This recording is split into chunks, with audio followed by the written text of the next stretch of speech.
ವೀಕ್ಷಕರಿಗೆ ನಮಸ್ಕಾರ. ಫೆಡರಲ್ ಕರ್ನಾಟಕಕ್ಕೆ ಸ್ವಾಗತ. ನಾನು ಸುಕೇಶ್ ಪಡಿಬಾಗಿಲು. ಕರ್ನಾಟಕದ ಜಾತಿ ಗಣತಿ ರಾಜ್ಯದಲ್ಲಿ ತೀವ್ರ ರಾಜಕೀಯ ಹಾಗೂ ಸಾಮಾಜಿಕ ಚರ್ಚೆಗೆ ಕಾರಣ ಆಗಿದೆ. ವರದಿಯ ಕೆಲವು ಅಂಶಗಳು ಜಾತಿಗಳ ವರ್ಗೀಕರಣ ಮತ್ತು ಅದರಿಂದ ಉಂಟಾಗಿರುವ ಕೆಲವು ಗೊಂದಲಗಳು ಸಾಮಾಜಿಕ ಭಿನ್ನಾಭಿಪ್ರಾಯಕ್ಕೆ ಕಾರಣವಾಗಿದೆ. ಈ ಕುರಿತು ಇವತ್ತಿನ ವಿಶೇಷ ಚರ್ಚೆಯಲ್ಲಿ ನಾವು ಮಾತನಾಡೋಣ. ನಮ್ಮ ಜೊತೆಗೆ ಅಜೀಜ್ ಪ್ರೇಮ್ಜಿ ಯೂನಿವರ್ಸಿಟಿಯ ಪ್ರಾಧ್ಯಾಪಕರಾದ ಎ ನಾರಾಯಣ ಅವರು ಇದ್ದಾರೆ. ಕಾರ್ಯಕ್ರಮಕ್ಕೆ ಸ್ವಾಗತಿಸ್ತೀನಿ. Welcome sir. ನಮಸ್ಕಾರ ಸುಕೇಶ್. ಸರ್, ಈಗ ಈ ಜಾತಿ ಗಣತಿ ಸಾಮಾಜಿಕ, ಆರ್ಥಿಕ ಮತ್ತು ಶೈಕ್ಷಣಿಕ ಸಮೀಕ್ಷೆಯು ಈ ಒಂದು ರಾಜ್ಯದ ಸಾಮಾಜಿಕ ರಚನೆಯನ್ನ ತಿಳಿಲಿಕ್ಕೆ ಸಹಾಯ ಆಗ್ಬಹುದಾ ಮತ್ತು ಸಾಮಾಜಿಕ ನ್ಯಾಯವನ್ನ ಒದಗಿಸಬಹುದಾ ಸರ್? ಸುಕೇಶ್, ಇಲ್ಲಿ ಬಹಳ ಮುಖ್ಯವಾಗಿ ಗಮನಿಸಬೇಕಾದಂತ ಒಂದು ಅಂಶ ಏನು ಅಂತಂದ್ರೆ, ಇದನ್ನು ಬಹಳ ಮಂದಿ ಹೇಳಿದ್ದಾರೆ, ನಾನು ಮೊದಲು ಹೇಳ್ತಾ ಇರೋದೇನಲ್ಲ. ನಮ್ಮಲ್ಲಿ ಜಾತಿ ಎನ್ನುವುದೊಂದು ವಾಸ್ತವ. ಜಾತಿಯ ಆಧಾರದಲ್ಲೇ ನಾವು ಎಲ್ಲ ಕಾರ್ಯಕ್ರಮಗಳನ್ನ, ಅಭಿವೃದ್ಧಿ ಕಾರ್ಯಕ್ರಮಗಳಾಗಲಿ, ಸಾಮಾಜಿಕ ಕಾರ್ಯಕ್ರಮಗಳಾಗಲಿ, ಶೈಕ್ಷಣಿಕ ಕಾರ್ಯಕ್ರಮಗಳಾಗಲಿ, ಇವುಗಳನ್ನು ಹಮ್ಮಿಕೊಳ್ಳೋದು. ಆದ್ರೆ ನಮ್ಮಲ್ಲಿ ಜಾತಿ ಆಧಾರಿತ ಅಂಕಿಅಂಶಗಳಿಲ್ಲ. ಸೆನ್ಸಸ್ ಏನ್ ನಡೀತದೆ ಅಥವಾ 10 ವರ್ಷಗಳಿಗೊಮ್ಮೆ ಜನಗಣತಿ ನಡೀತದೆ, ಅದರಲ್ಲಿ ಪರಿಶಿಷ್ಟ ಜಾತಿ ಮತ್ತು ಪರಿಶಿಷ್ಟ ಪಂಗಡಗಳ ಒಟ್ಟು ಅಂಕಿಅಂಶಗಳು ನಮಗೆ ಸಿಗುತ್ತವೆ. ಅದರಲ್ಲಿ ಕೂಡ ಜಾತಿವಾರಲ್ಲ, ಪರಿಶಿಷ್ಟ ಜಾತಿ ಮತ್ತು ಪರಿಶಿಷ್ಟ ವರ್ಗಗಳ ಒಟ್ಟು ಜನಸಂಖ್ಯೆ ಎಷ್ಟು ಅನ್ನೋದು ಸಿಗುತ್ತೆ. ಅದೇ ರೀತಿಯಲ್ಲಿ ಮೈನಾರಿಟೀಸ್, ಮುಸ್ಲಿಮ್ಸ್ ಪಾಪ್ಯುಲೇಷನ್ ಎಷ್ಟು, ಕ್ರಿಶ್ಚಿಯನ್ಸ್ ಜನಸಂಖ್ಯೆ ಎಷ್ಟು, ಈ ರೀತಿ ಒಂದು ಮೈನಾರಿಟಿಗೆ ಸಂಬಂಧಪಟ್ಟದ್ದು ಅದು ಧರ್ಮವಾರು ಮತ್ತು ಪರಿಶಿಷ್ಟ ಜಾತಿ ಮತ್ತು ಪರಿಶಿಷ್ಟ ಪಂಗಡಗಳಿಗೆ ಸಂಬಂಧಪಟ್ಟಂತ ಅಂಕಿಅಂಶಗಳು ಸಿಗುತ್ತವೆ. ಉಳಿದಂತೆ ಯಾವ ಜಾತಿಯಲ್ಲಿ ಎಷ್ಟು ಜನಸಂಖ್ಯೆ ಇದೆ ಅನ್ನುವಂತಹ ಮಾಹಿತಿ ನಮಗೆ ಯಾವ ಮೂಲಗಳಿಂದಲೂ ಸಿಗುವುದಿಲ್ಲ. ಭಾರತದಲ್ಲಿ ಕೊನೆಯ ಜಾತಿವಾರು ಗಣತಿ ಆಗಿದ್ದು ಯಾವಾಗ ಅಂತಂದ್ರೆ, ಜಾತಿವಾರು ಜನಗಣತಿ ಆಗಿದ್ದು ಯಾವಾಗ ಅಂತಂದ್ರೆ 1931ರಲ್ಲಿ. 1931ರ ನಂತರ ನಮಗೆ ಯಾವ ಜಾತಿಯಲ್ಲಿ ಎಷ್ಟು ಜನ ಇದ್ದಾರೆ ಅನ್ನೋದು ಗೊತ್ತೇ ಇಲ್ಲ. ಆದ್ರೆ 1931ರಿಂದ ಇಲ್ಲಿಯವರೆಗೆ ಜಾತಿಯ ಪ್ರಾಧಾನ್ಯತೆ ಏನಿದೆ ನಮ್ಮ ಒಟ್ಟು ಅಭಿವೃದ್ಧಿ ಆಡಳಿತ ವ್ಯವಸ್ಥೆನಲ್ಲಿ ಅದು ಹೆಚ್ಚಾಗ್ತಾ ಬಂದಿದೆ. ಆದ ಕಾರಣ ಯಾವ ಜಾತಿಯಲ್ಲಿ ಎಷ್ಟು ಜನಸಂಖ್ಯೆ ಇದೆ ಮತ್ತು ಯಾವ ಜಾತಿಯವರು ಯಾವ ಪ್ರಮಾಣದಲ್ಲಿ ಪುರೋಗತಿ ಹೊಂದಿದ್ದಾರೆ ಅನ್ನುವಂಥ ಅಂಕಿಅಂಶಗಳು ಬೇಕು ಅನ್ನುವಂಥ ಒಂದು ಬೇಡಿಕೆ ಏನಿದೆ ಅದು ಬಹಳ ಸಾಧುವಾದದ್ದು.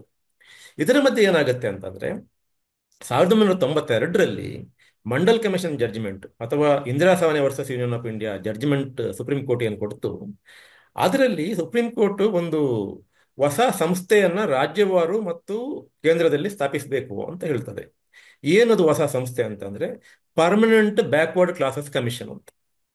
ಈ ಪರ್ಮನೆಂಟ್ ಬ್ಯಾಕ್ವರ್ಡ್ ಕ್ಲಾಸಸ್ ಕಮಿಷನ್ನ ಕೆಲಸ ಏನು ಅಂತಂದ್ರೆ, ರಾಜ್ಯ ಮಟ್ಟದಲ್ಲಿ ಮತ್ತು ಕೇಂದ್ರ ಒಟ್ಟು ದೇಶಕ್ಕೆ ಸಂಬಂಧಪಟ್ಟ ಹಾಗೆ ಈ ಹಿಂದುಳಿದ ವರ್ಗಗಳಲ್ಲಿ ಯಾವ್ಯಾವ ಜಾತಿಗಳು ಸೇರ್ಪಡೆ ಆಗಿದ್ದಾವೆ, ಆ ಹಿಂದುಳಿದ ವರ್ಗಗಳು ಅಥವಾ ಹಿಂದುಳಿದ ವರ್ಗಗಳಲ್ಲಿ ಸೇರಿದಂತಹ ಜಾತಿಗಳು ಕಾಲದಿಂದ ಕಾಲಕ್ಕೆ ಯಾವ ರೀತಿಯ ಅಭಿವೃದ್ಧಿ ಹೊಂದಿದ್ದಾವೆ ಅಥವಾ ಅವರು ಯಾವ ರೀತಿ ಪ್ರೋಗ್ರೆಸ್ ಆಗ್ತಾರೆ, ಅದನ್ನ ಅಂದ್ರೆ ಶೈಕ್ಷಣಿಕವಾಗಿ ಮತ್ತು ಆರ್ಥಿಕವಾಗಿ ಮತ್ತು ಸಾಮಾಜಿಕವಾಗಿ ಅವರು ಮುಂದುವರಿದರೆ ಅವರನ್ನ ಪಟ್ಟಿಯಿಂದ ತೆಗಿಬೇಕು. ಅದೇ ಅಕಸ್ಮಾತ್ ಆಗಿ ಯಾರಾದರೂ ಹಿಂದೆ ಸರಿದ್ರೆ ಅಥವಾ ಅಕಸ್ಮಾತ್ ಆಗಿ ಪಟ್ಟಿಯಿಂದ ಯಾರಾದರೂ ಬಿಟ್ಟು ಹೋಗಿದ್ರೆ ಅಂಥವ್ರನ್ನ ಗುರುತಿಸಿ ಪಟ್ಟಿಗೆ ಸೇರಿಸಬೇಕು. ಈ ಕ್ರಿಯೆ ನಿರಂತರವಾಗಿ ನಡೀಬೇಕು ಅನ್ನೋ ಕಾರಣಕ್ಕೋಸ್ಕರ ಈ permanent state backward classes commission state level ಅಲ್ಲಿ ಮತ್ತು permanent backward classes union level ಅದು ಅಸ್ತಿತ್ವಕ್ಕೆ ಬರುತ್ತೆ. ಕರ್ನಾಟಕದಲ್ಲಿ 1995ರಲ್ಲಿ ಈ ಪರ್ಮನೆಂಟ್ ಬ್ಯಾಕ್ವರ್ಡ್ ಕ್ಲಾಸಸ್ ಕಮಿಷನ್ ಅನ್ನು ಪ್ರಾರಂಭಿಸ್ತವೆ, ಸರ್ಕಾರ ಪ್ರಾರಂಭಿಸುತ್ತೆ. ಅದಕ್ಕೆ Karnataka permanent backward classes commission act ಅಂತ ಒಂದು ತರುತ್ತೆ. ಆ ಆಕ್ಟ್ ಅಲ್ಲಿ ಸುಪ್ರೀಂ ಕೋರ್ಟ್ನ ಆದೇಶಕ್ಕೆ ಅನುಗುಣವಾಗಿ ಪ್ರತಿ 10 ವರ್ಷಗಳಿಗೊಮ್ಮೆ ಹಿಂದುಳಿದ ವರ್ಗಗಳ ಶೈಕ್ಷಣಿಕ, ಆರ್ಥಿಕ ಮತ್ತು ಸಾಮಾಜಿಕ ಸಮೀಕ್ಷೆಯನ್ನು ನಡೆಸಿ ಅವರಲ್ಲಿ ಯಾವುದಾದ್ರು ಜಾತಿಗಳು ಮುಂದುವರೆದಿದ್ದರೆ ಅವರನ್ನ ಆ ಪಟ್ಟಿಯಿಂದ ತೆಗೀರಿ. ಅದೇ ರೀತಿ ಯಾರಾದರೂ ಬಿಟ್ಟು ಹೋಗಿದ್ರೆ ಅಥವಾ ಯಾರಾದರೂ ಆ ಆ 10 ವರ್ಷಗಳ ಅವಧಿಯಲ್ಲಿ ಯಾವುದೋ ಕಾರಣಕ್ಕೋಸ್ಕರ ಶೈಕ್ಷಣಿಕವಾಗಿ, ಸಾಮಾಜಿಕವಾಗಿ, ಆರ್ಥಿಕವಾಗಿ ಹಿಂದುಳಿದಿದ್ದರೆ ಅವರನ್ನು ಮತ್ತೆ ಪಟ್ಟಿಗೆ ಸೇರಿಸಿ ಅಥವಾ ಅವರನ್ನು ಹೊಸದಾಗಿ ಪಟ್ಟಿಗೆ ಸೇರಿಸಿ.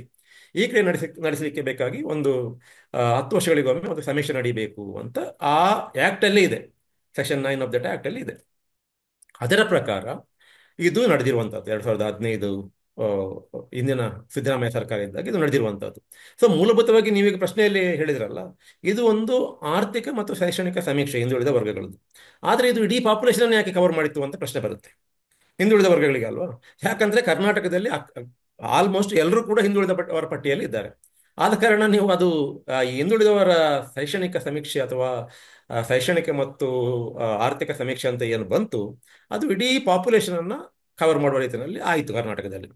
ಇಲ್ಲಿ ಮುಖ್ಯ ಉದ್ದೇಶ ಏನು ಅಂತಂದ್ರೆ ಈ ವರ್ಗಗಳ ಅಥವಾ ಒಟ್ಟು ಜನಸಂಖ್ಯೆಯಲ್ಲಿ ಜಾತಿವಾರು ಯಾವ ರೀತಿಯಲ್ಲಿ ಅಭಿವೃದ್ಧಿ ಹೊಂದಿದೆ, ಜಾತಿಗಳು, ವಿವಿಧ ಜಾತಿಗಳು ಯಾವ ರೀತಿಯಲ್ಲಿ ಅಭಿವೃದ್ಧಿ ಹೊಂದಿದ್ದಾವೆ ಅಥವಾ ಯಾವ ರೀತಿಯಲ್ಲಿ ಹಿಂದುಳಿದಾವೆ ಅನ್ನೋದನ್ನು ತಿಳ್ಕೊಳ್ಳುವಂತಹದ್ದು.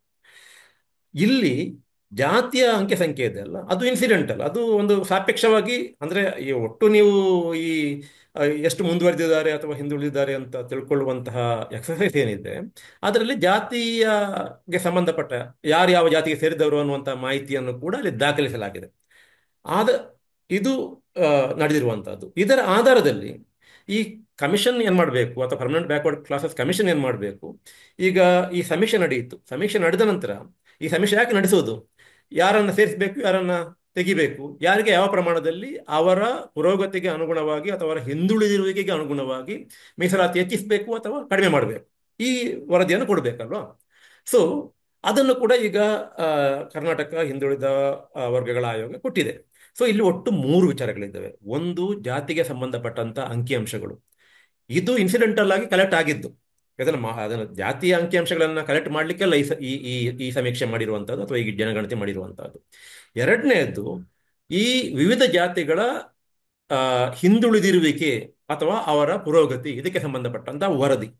ಮೂರನೆಯದ್ದು, ಈ ವರದಿ ಮತ್ತು ಈ ಅಂಕೆ ಸಂಖ್ಯೆಗಳ ಆಧಾರದಲ್ಲಿ ಹಿಂದೆ ಈಗಿರತಕ್ಕಂಥ ಹಾಲಿ ಇರತಕ್ಕಂತಹ ಮೀಸಲಾತಿ ನೀತಿ ಏನಿದೆ, ಅದರಲ್ಲಿ ಪ್ರವರ್ಗ 1, ಪ್ರವರ್ಗ 2A, ಪ್ರವರ್ಗ 2B, ಪ್ರವರ್ಗ 3, ಪ್ರವರ್ಗ 3B ಅಂತ ಏನಿದೆ, ಇದಕ್ಕೆ ಒಂದು ಯಾವುದೋ ಒಂದು ಪ್ರಮಾಣದಲ್ಲಿ ಮೀಸಲಾತಿಯನ್ನು ಹಂಚಲಾಗಿದೆ. ಆ ಹಂಚಿಕೆಯ ಸೂತ್ರ ಏನಿದೆ ಅದನ್ನು ಪರಿಷ್ಕರಿಸಿ ಈಗ ಒಂದು ವರದಿ ಸಿದ್ಧಾಗಿದೆ. ಸೊ ಒಂದು ಅಂಕಿಅಂಶಗಳು, ಎರಡನೆಯದ್ದು ಹಿಂದುಳಿದಿರುವಿಕೆಗೆ ಸಂಬಂಧಪಟ್ಟ ವರದಿ, ಮೂರನೆಯದ್ದು ಈ ಶಿಫಾರಸು. ಇದರಲ್ಲಿ ಅಂದ್ರೆ ಶೇಕಡವಾರು ಮೀಸಲಾತಿ ಯಾರಿಗೆ ಹೆಚ್ಚು ಕಡಿಮೆ ಆಗಬೇಕು ಅನ್ನೋದು, ಈ ಮೂರು ವಿಚಾರಗಳಿದ್ದಾವೆ. ಆದ್ರೆ ಈ ಮೂರರಲ್ಲಿ ಈಗ ಚರ್ಚೆ ಆಗ್ತಿರುವಂತದ್ದು ಕೇವಲ ಅಂಕಿ ಸಂಖ್ಯೆಗೆ ಸಂಬಂಧಪಟ್ಟ ವಿಚಾರಗಳು ಮಾತ್ರ. ನಿಮ್ಮ ಪ್ರಶ್ನೆ ಏನಿತ್ತು ಅಂತಂದ್ರೆ ಇದು ಅಗತ್ಯವಾ ಅಂತ. ಇದು ಖಂಡಿತವಾಗಿ ಅಗತ್ಯ ಇದೆ. ಯಾಕಂತಂದ್ರೆ ಈ ಅಂಕಿಅಂಶಗಳ ಆಧಾರ ಇಲ್ಲದೆ ನೀವು ಯಾವ ಜಾತಿ ಹಿಂದುಳಿದಿದೆ, ಯಾವ ಜಾತಿ ಮುಂದುವರಿದೆ ಅಂತ ಸರ್ಕಾರ ಆದ್ರೂ ಹೇಗೆ ತಿಳ್ಕೊಳ್ಳೋದು? ಸರ್, ಈಗ ಒಂದು ಬಹುಮುಖ್ಯ ಪ್ರಶ್ನೆ ಇದು. ವಿರೋಧಿಗಳು ಮೊದಲಾಗಿ ಹೇಳುವಂತದ್ದು, ಇದರ ಬಗ್ಗೆ ಗೊತ್ತಿಲ್ಲದವರು ಹೇಳ್ತಾ ಇದ್ದಾರೆ, ಈ ಸಮೀಕ್ಷೆಯನ್ನು ಮಾಡಿರುವ ಮೆಥಡಾಲಜಿ ಸರಿ ಹ್ಮ್ ಇದೆಯಾ ಅಂತ. ಅಂದ್ರೆ 1.6 ಲಕ್ಷ ಹ್ಮ್ ಸಮೀಕ್ಷಕರಿದ್ರು, 55 ಪ್ರಶ್ನೆಗಳಿದ್ದವು. ಹಾಗಾಗಿ ಇದು ವೈಜ್ಞಾನಿಕವಾಗಿತ್ತ ಈ ಸಮೀಕ್ಷೆ? ಹಾಗಾಗಿ ಇದನ್ನ ವೈಜ್ಞಾನಿಕ ಆಗಿರದಿದ್ರೆ ಅದನ್ನ ಒಪ್ಕೊಳ್ಬಹುದು ಅನ್ನೋ ಒಂದು ಪ್ರಶ್ನೆ ಮುಂದೆ ಬರುತ್ತೆ ಸರ್. ನಿಮ್ಮ ಉತ್ತರ ಏನಿದೆ ಸರ್ ಅದಕ್ಕೆ? ಇಲ್ಲಿ ಪ್ರಶ್ನೆ ಅಂದ್ರೆ ವೈಜ್ಞಾನಿಕ ಅಂದ್ರೆ ಏನು? ಈಗ ಒಂದು ಗಣತಿ ಮಾಡುವತ್ತಿಗೆ ವೈಜ್ಞಾನಿಕ ಅಂದ್ರೆ ಆ, ಏನು ಅನ್ನೋ ಪ್ರಶ್ನೆ ಬರುತ್ತೆ.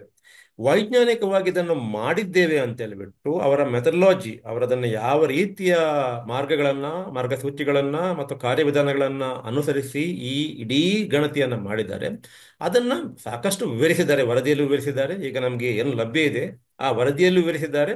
ಮತ್ತೆ ಅದನ್ನು ಯಾವ ರೀತಿ ಮಾಡಲಾಗಿದೆ ಅನ್ನುವಂಥದ್ದು ಆ ಆ ಆ ಗಣತಿ ನಡೆಯುವ ಕಾಲಕ್ಕೆ ಮತ್ತು ಆ ನಂತರ ಅದಕ್ಕೆ ಸಂಬಂಧಪಟ್ಟವರು ಹೇಳ್ತಾನೆ ಇದ್ದಾರೆ.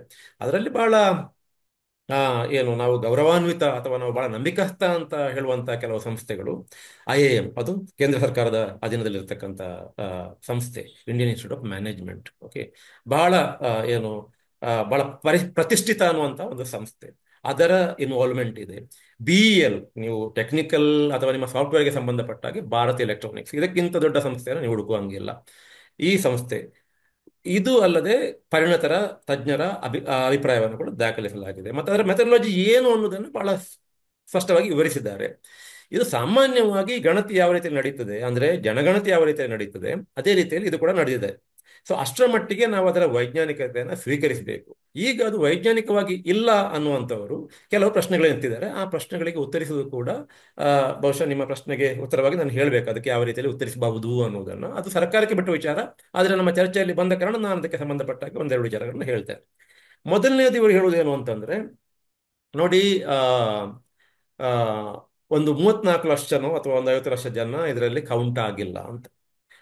ಇಲ್ಲಿ ಬಹಳ ಮುಖ್ಯವಾಗಿ ಗಮನಿಸಬೇಕಾದ್ದು ಏನು ಅಂತಂದ್ರೆ, ಈ ರೀತಿ ಒಂದು ಇಡೀ ರಾಜ್ಯವ್ಯಾಪಿ ಅಥವಾ ದೇಶವ್ಯಾಪಿ ಗಣತಿ ಮಾಡುವತ್ತಿಗೆ ಈ ಪ್ರಮಾಣದಲ್ಲಿ ಅಂದ್ರೆ ಒಂದು 50 ಲಕ್ಷನೋ ಒಂದು 10 ಲಕ್ಷನೋ 20 ಲಕ್ಷನೋ ಜನರನ್ನ ಒಮಿಷನ್ ಅಂತಾರೆ, ಅಂದ್ರೆ ಬಿಟ್ಟು ಹೋಗುದಿದೆ ಅಲ್ಲ, ಇದು ಬಹಳ ಸಾಮಾನ್ಯ.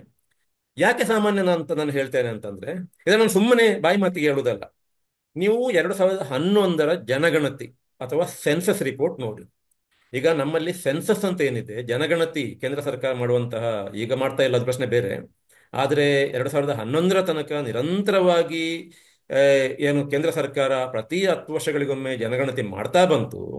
ಈ ಜನಗಣತಿ ಪ್ರಕ್ರಿಯೆಯ ಬಗ್ಗೆ ಯಾರೂ ಕೂಡ ಸೊಲ್ಲೆತ್ತುವುದಿಲ್ಲ. ಅದು ಅಷ್ಟು ನಂಬಿಕಸ್ಥವಾದಂಥ, ಅಷ್ಟು ವಿಶ್ವಾಸಾರ್ಹವಾದಂಥ ಒಂದು ಪ್ರಕ್ರಿಯೆ ಅಂತ. ಈ ಪ್ರಕ್ರಿಯೆಯಲ್ಲಿ ಕೂಡ ಪ್ರತಿ 1000ದಲ್ಲಿ 28 ಜನ ಬಿಟ್ಟು ಹೋಗ್ತಾರೆ ಅನ್ನುವಂಥದ್ದು ಅಫಿಷಿಯಲ್ ಆಗಿ ಸೆನ್ಸಸ್ ರಿಪೋರ್ಟ್ ಅಲ್ಲಿ ದಾಖಲಾಗಿದೆ. ನೀವು ಇವತ್ತು ಕೂಡ 2011ರ ಜನಸಂಖ್ಯಾ ಸಾರಿ ಏನು ಜನಗಣತಿ ವರದಿಗೆ ಹೋಗಿ ನೋಡಿದರೆ ಅದು ಸಿಗುತ್ತೆ ನಿಮಗೆ. ಅದರಲ್ಲಿ ಅವರು ಕ್ಲಿಯರ್ ಆಗಿ ಹೇಳಿದ್ದಾರೆ, ನೋಡಿ ನಾವು ಇದನ್ನ ಮಾಡಿದ್ದೇವೆ, ದೇಶದ ಮುಂದೆ ಅಂಕಿಅಂಶಗಳನ್ನು ಇಟ್ಟಿದ್ದೇವೆ, ಇದನ್ನೆಲ್ಲರೂ ಸ್ವೀಕರಿಸಿದ್ದಾರೆ.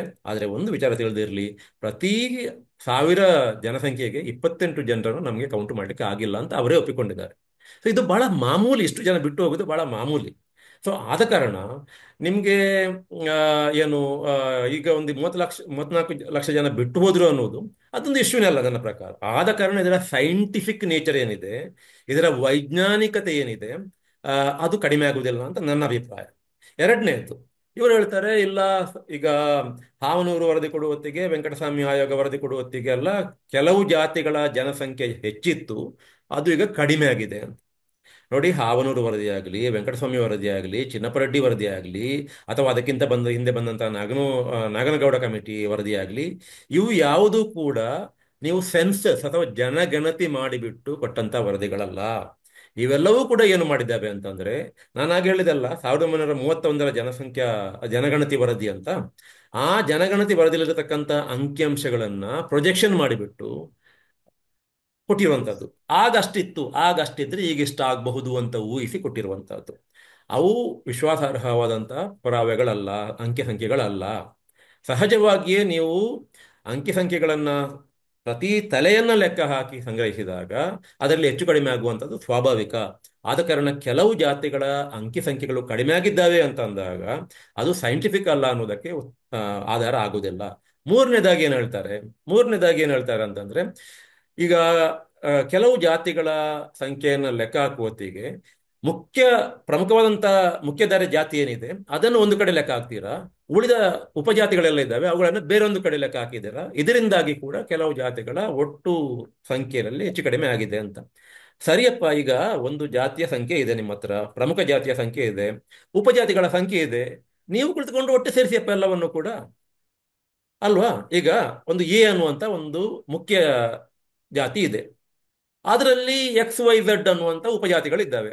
ಈಗ ನೀವು ಹೇಳುವುದೇನು, ನೀವು ಎ ಅನ್ನ ಬೇರೆ ಲೆಕ್ಕ ಹಾಕಿದಿರಿ, XYZ ಅನ್ನ ಬೇರೆ ಲೆಕ್ಕ ಹಾಕಿದಿರಿ.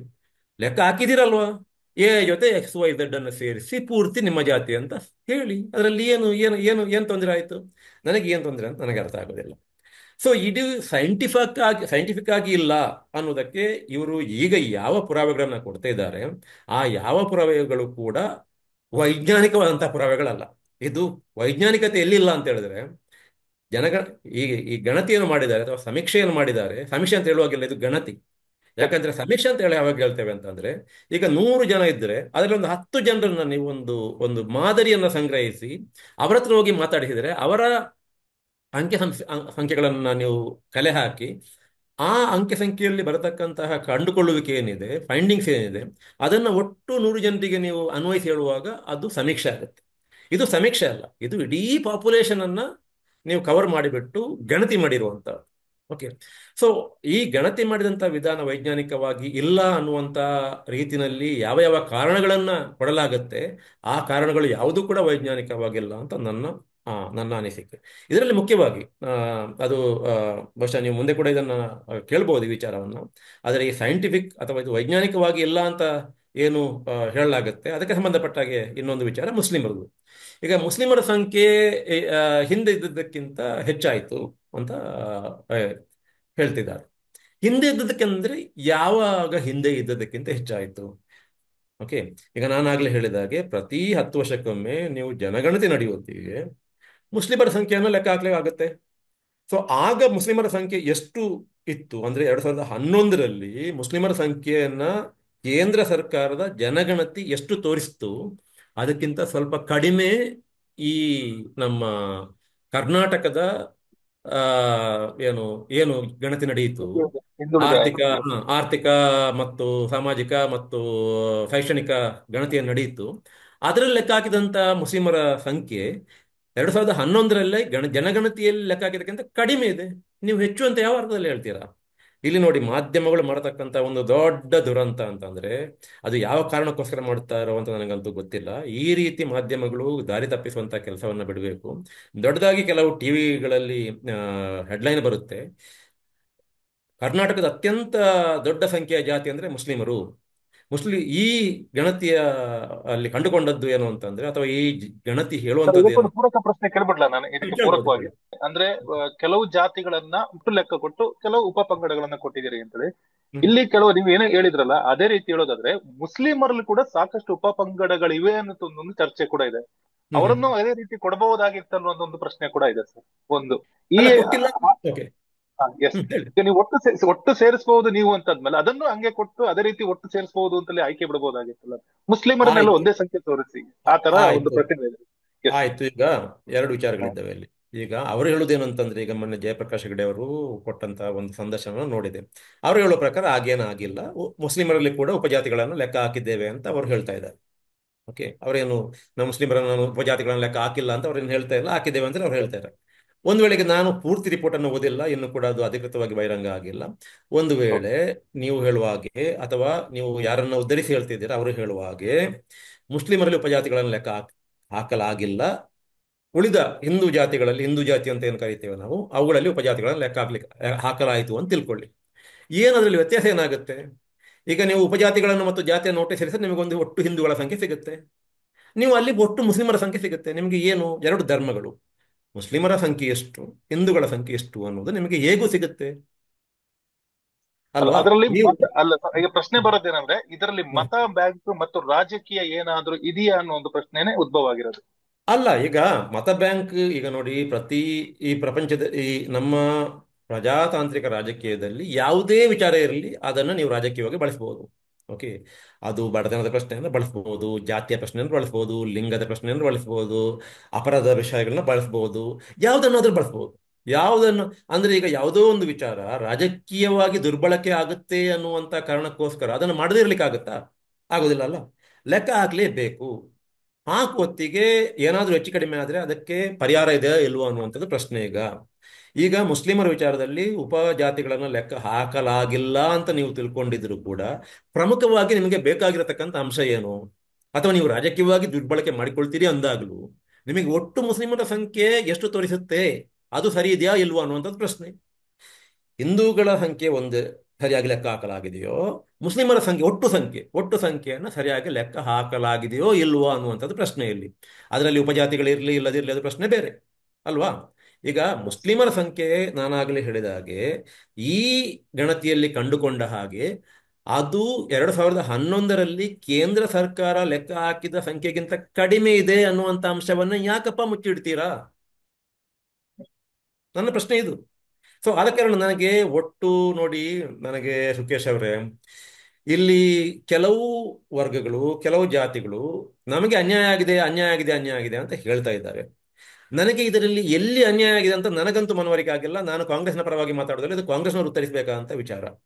ನಮಗೆ ಅನ್ಯಾಯ ಆಗಿದೆ ಅಂದ್ರೆ ನಮ್ಮ ಸಂಖ್ಯೆ ಕಡಿಮೆ ಆಯಿತು ಅಂತ ಅಂದಾಗ, ನಿಮ್ಮ ಸಂಖ್ಯೆ ಕಡಿಮೆ ಆಯಿತು ಅಂತ ಹೇಳಲಿಕ್ಕೆ ನೀವು ಯಾವ ಸಂಖ್ಯೆಯನ್ನು ಆಧರಿಸಿ ಅದಕ್ಕಿಂತ ಕಡಿಮೆ ಆಯಿತು ಅಂತ ನೀವು ಹೇಳ್ತಿದ್ದೀರಿ? ವೆಂಕಟಸ್ವಾಮಿ ಅವರು ಲೆಕ್ಕ ಹಾಕಿಲ್ಲ, ಹಾವನೂರು ಲೆಕ್ಕ ಹಾಕಿಲ್ಲ, ಚಿನ್ನಪ್ಪ ರೆಡ್ಡಿ ಲೆಕ್ಕ ಹಾಕಿಲ್ಲ.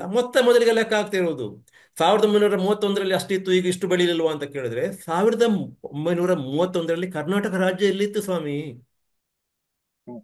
ಎಲ್ಲಿ ಲೆಕ್ಕ ಹಾಕಿದೆ ಇದನ್ನ? ಜಿಲ್ಲಾ ಎಲ್ಲಿತ್ತು, ಯಾಗಿತ್ತು ಸ್ವರೂಪ? 1931 ಅಂದ್ರೆ ಯಾವುದನ್ನ ಮಾತಾಡ್ತೀರಿ ನೀವು? ಆಗ ಈ ಕರ್ನಾಟಕ ನಿಮಗೆ ಗೊತ್ತಿದ್ದಂಗೆ ಅದು ಬೇರೆ ಬೇರೆ ಬೇರೆ ಪ್ರಾಂತ್ಯಗಳಲ್ಲಿ ಹಂಚಿ ಹೋಗಿತ್ತು. ಅದು ಯಾವ ಲೆಕ್ಕಾಚಾರನೋ ಏನು? ನಮ್ಮ ಸಂಖ್ಯೆ ಅಷ್ಟಿತ್ತು ಅಂತಂದ್ರೆ, ಈಗ ಲಿಂಗಾಯತರು ಮಹಾರಾಷ್ಟ್ರದಲ್ಲಿದ್ದಾರೆ, ಕರ್ನಾಟಕದಲ್ಲಿದ್ದಾರೆ, ಆಂಧ್ರದಲ್ಲಿದ್ದಾರೆ.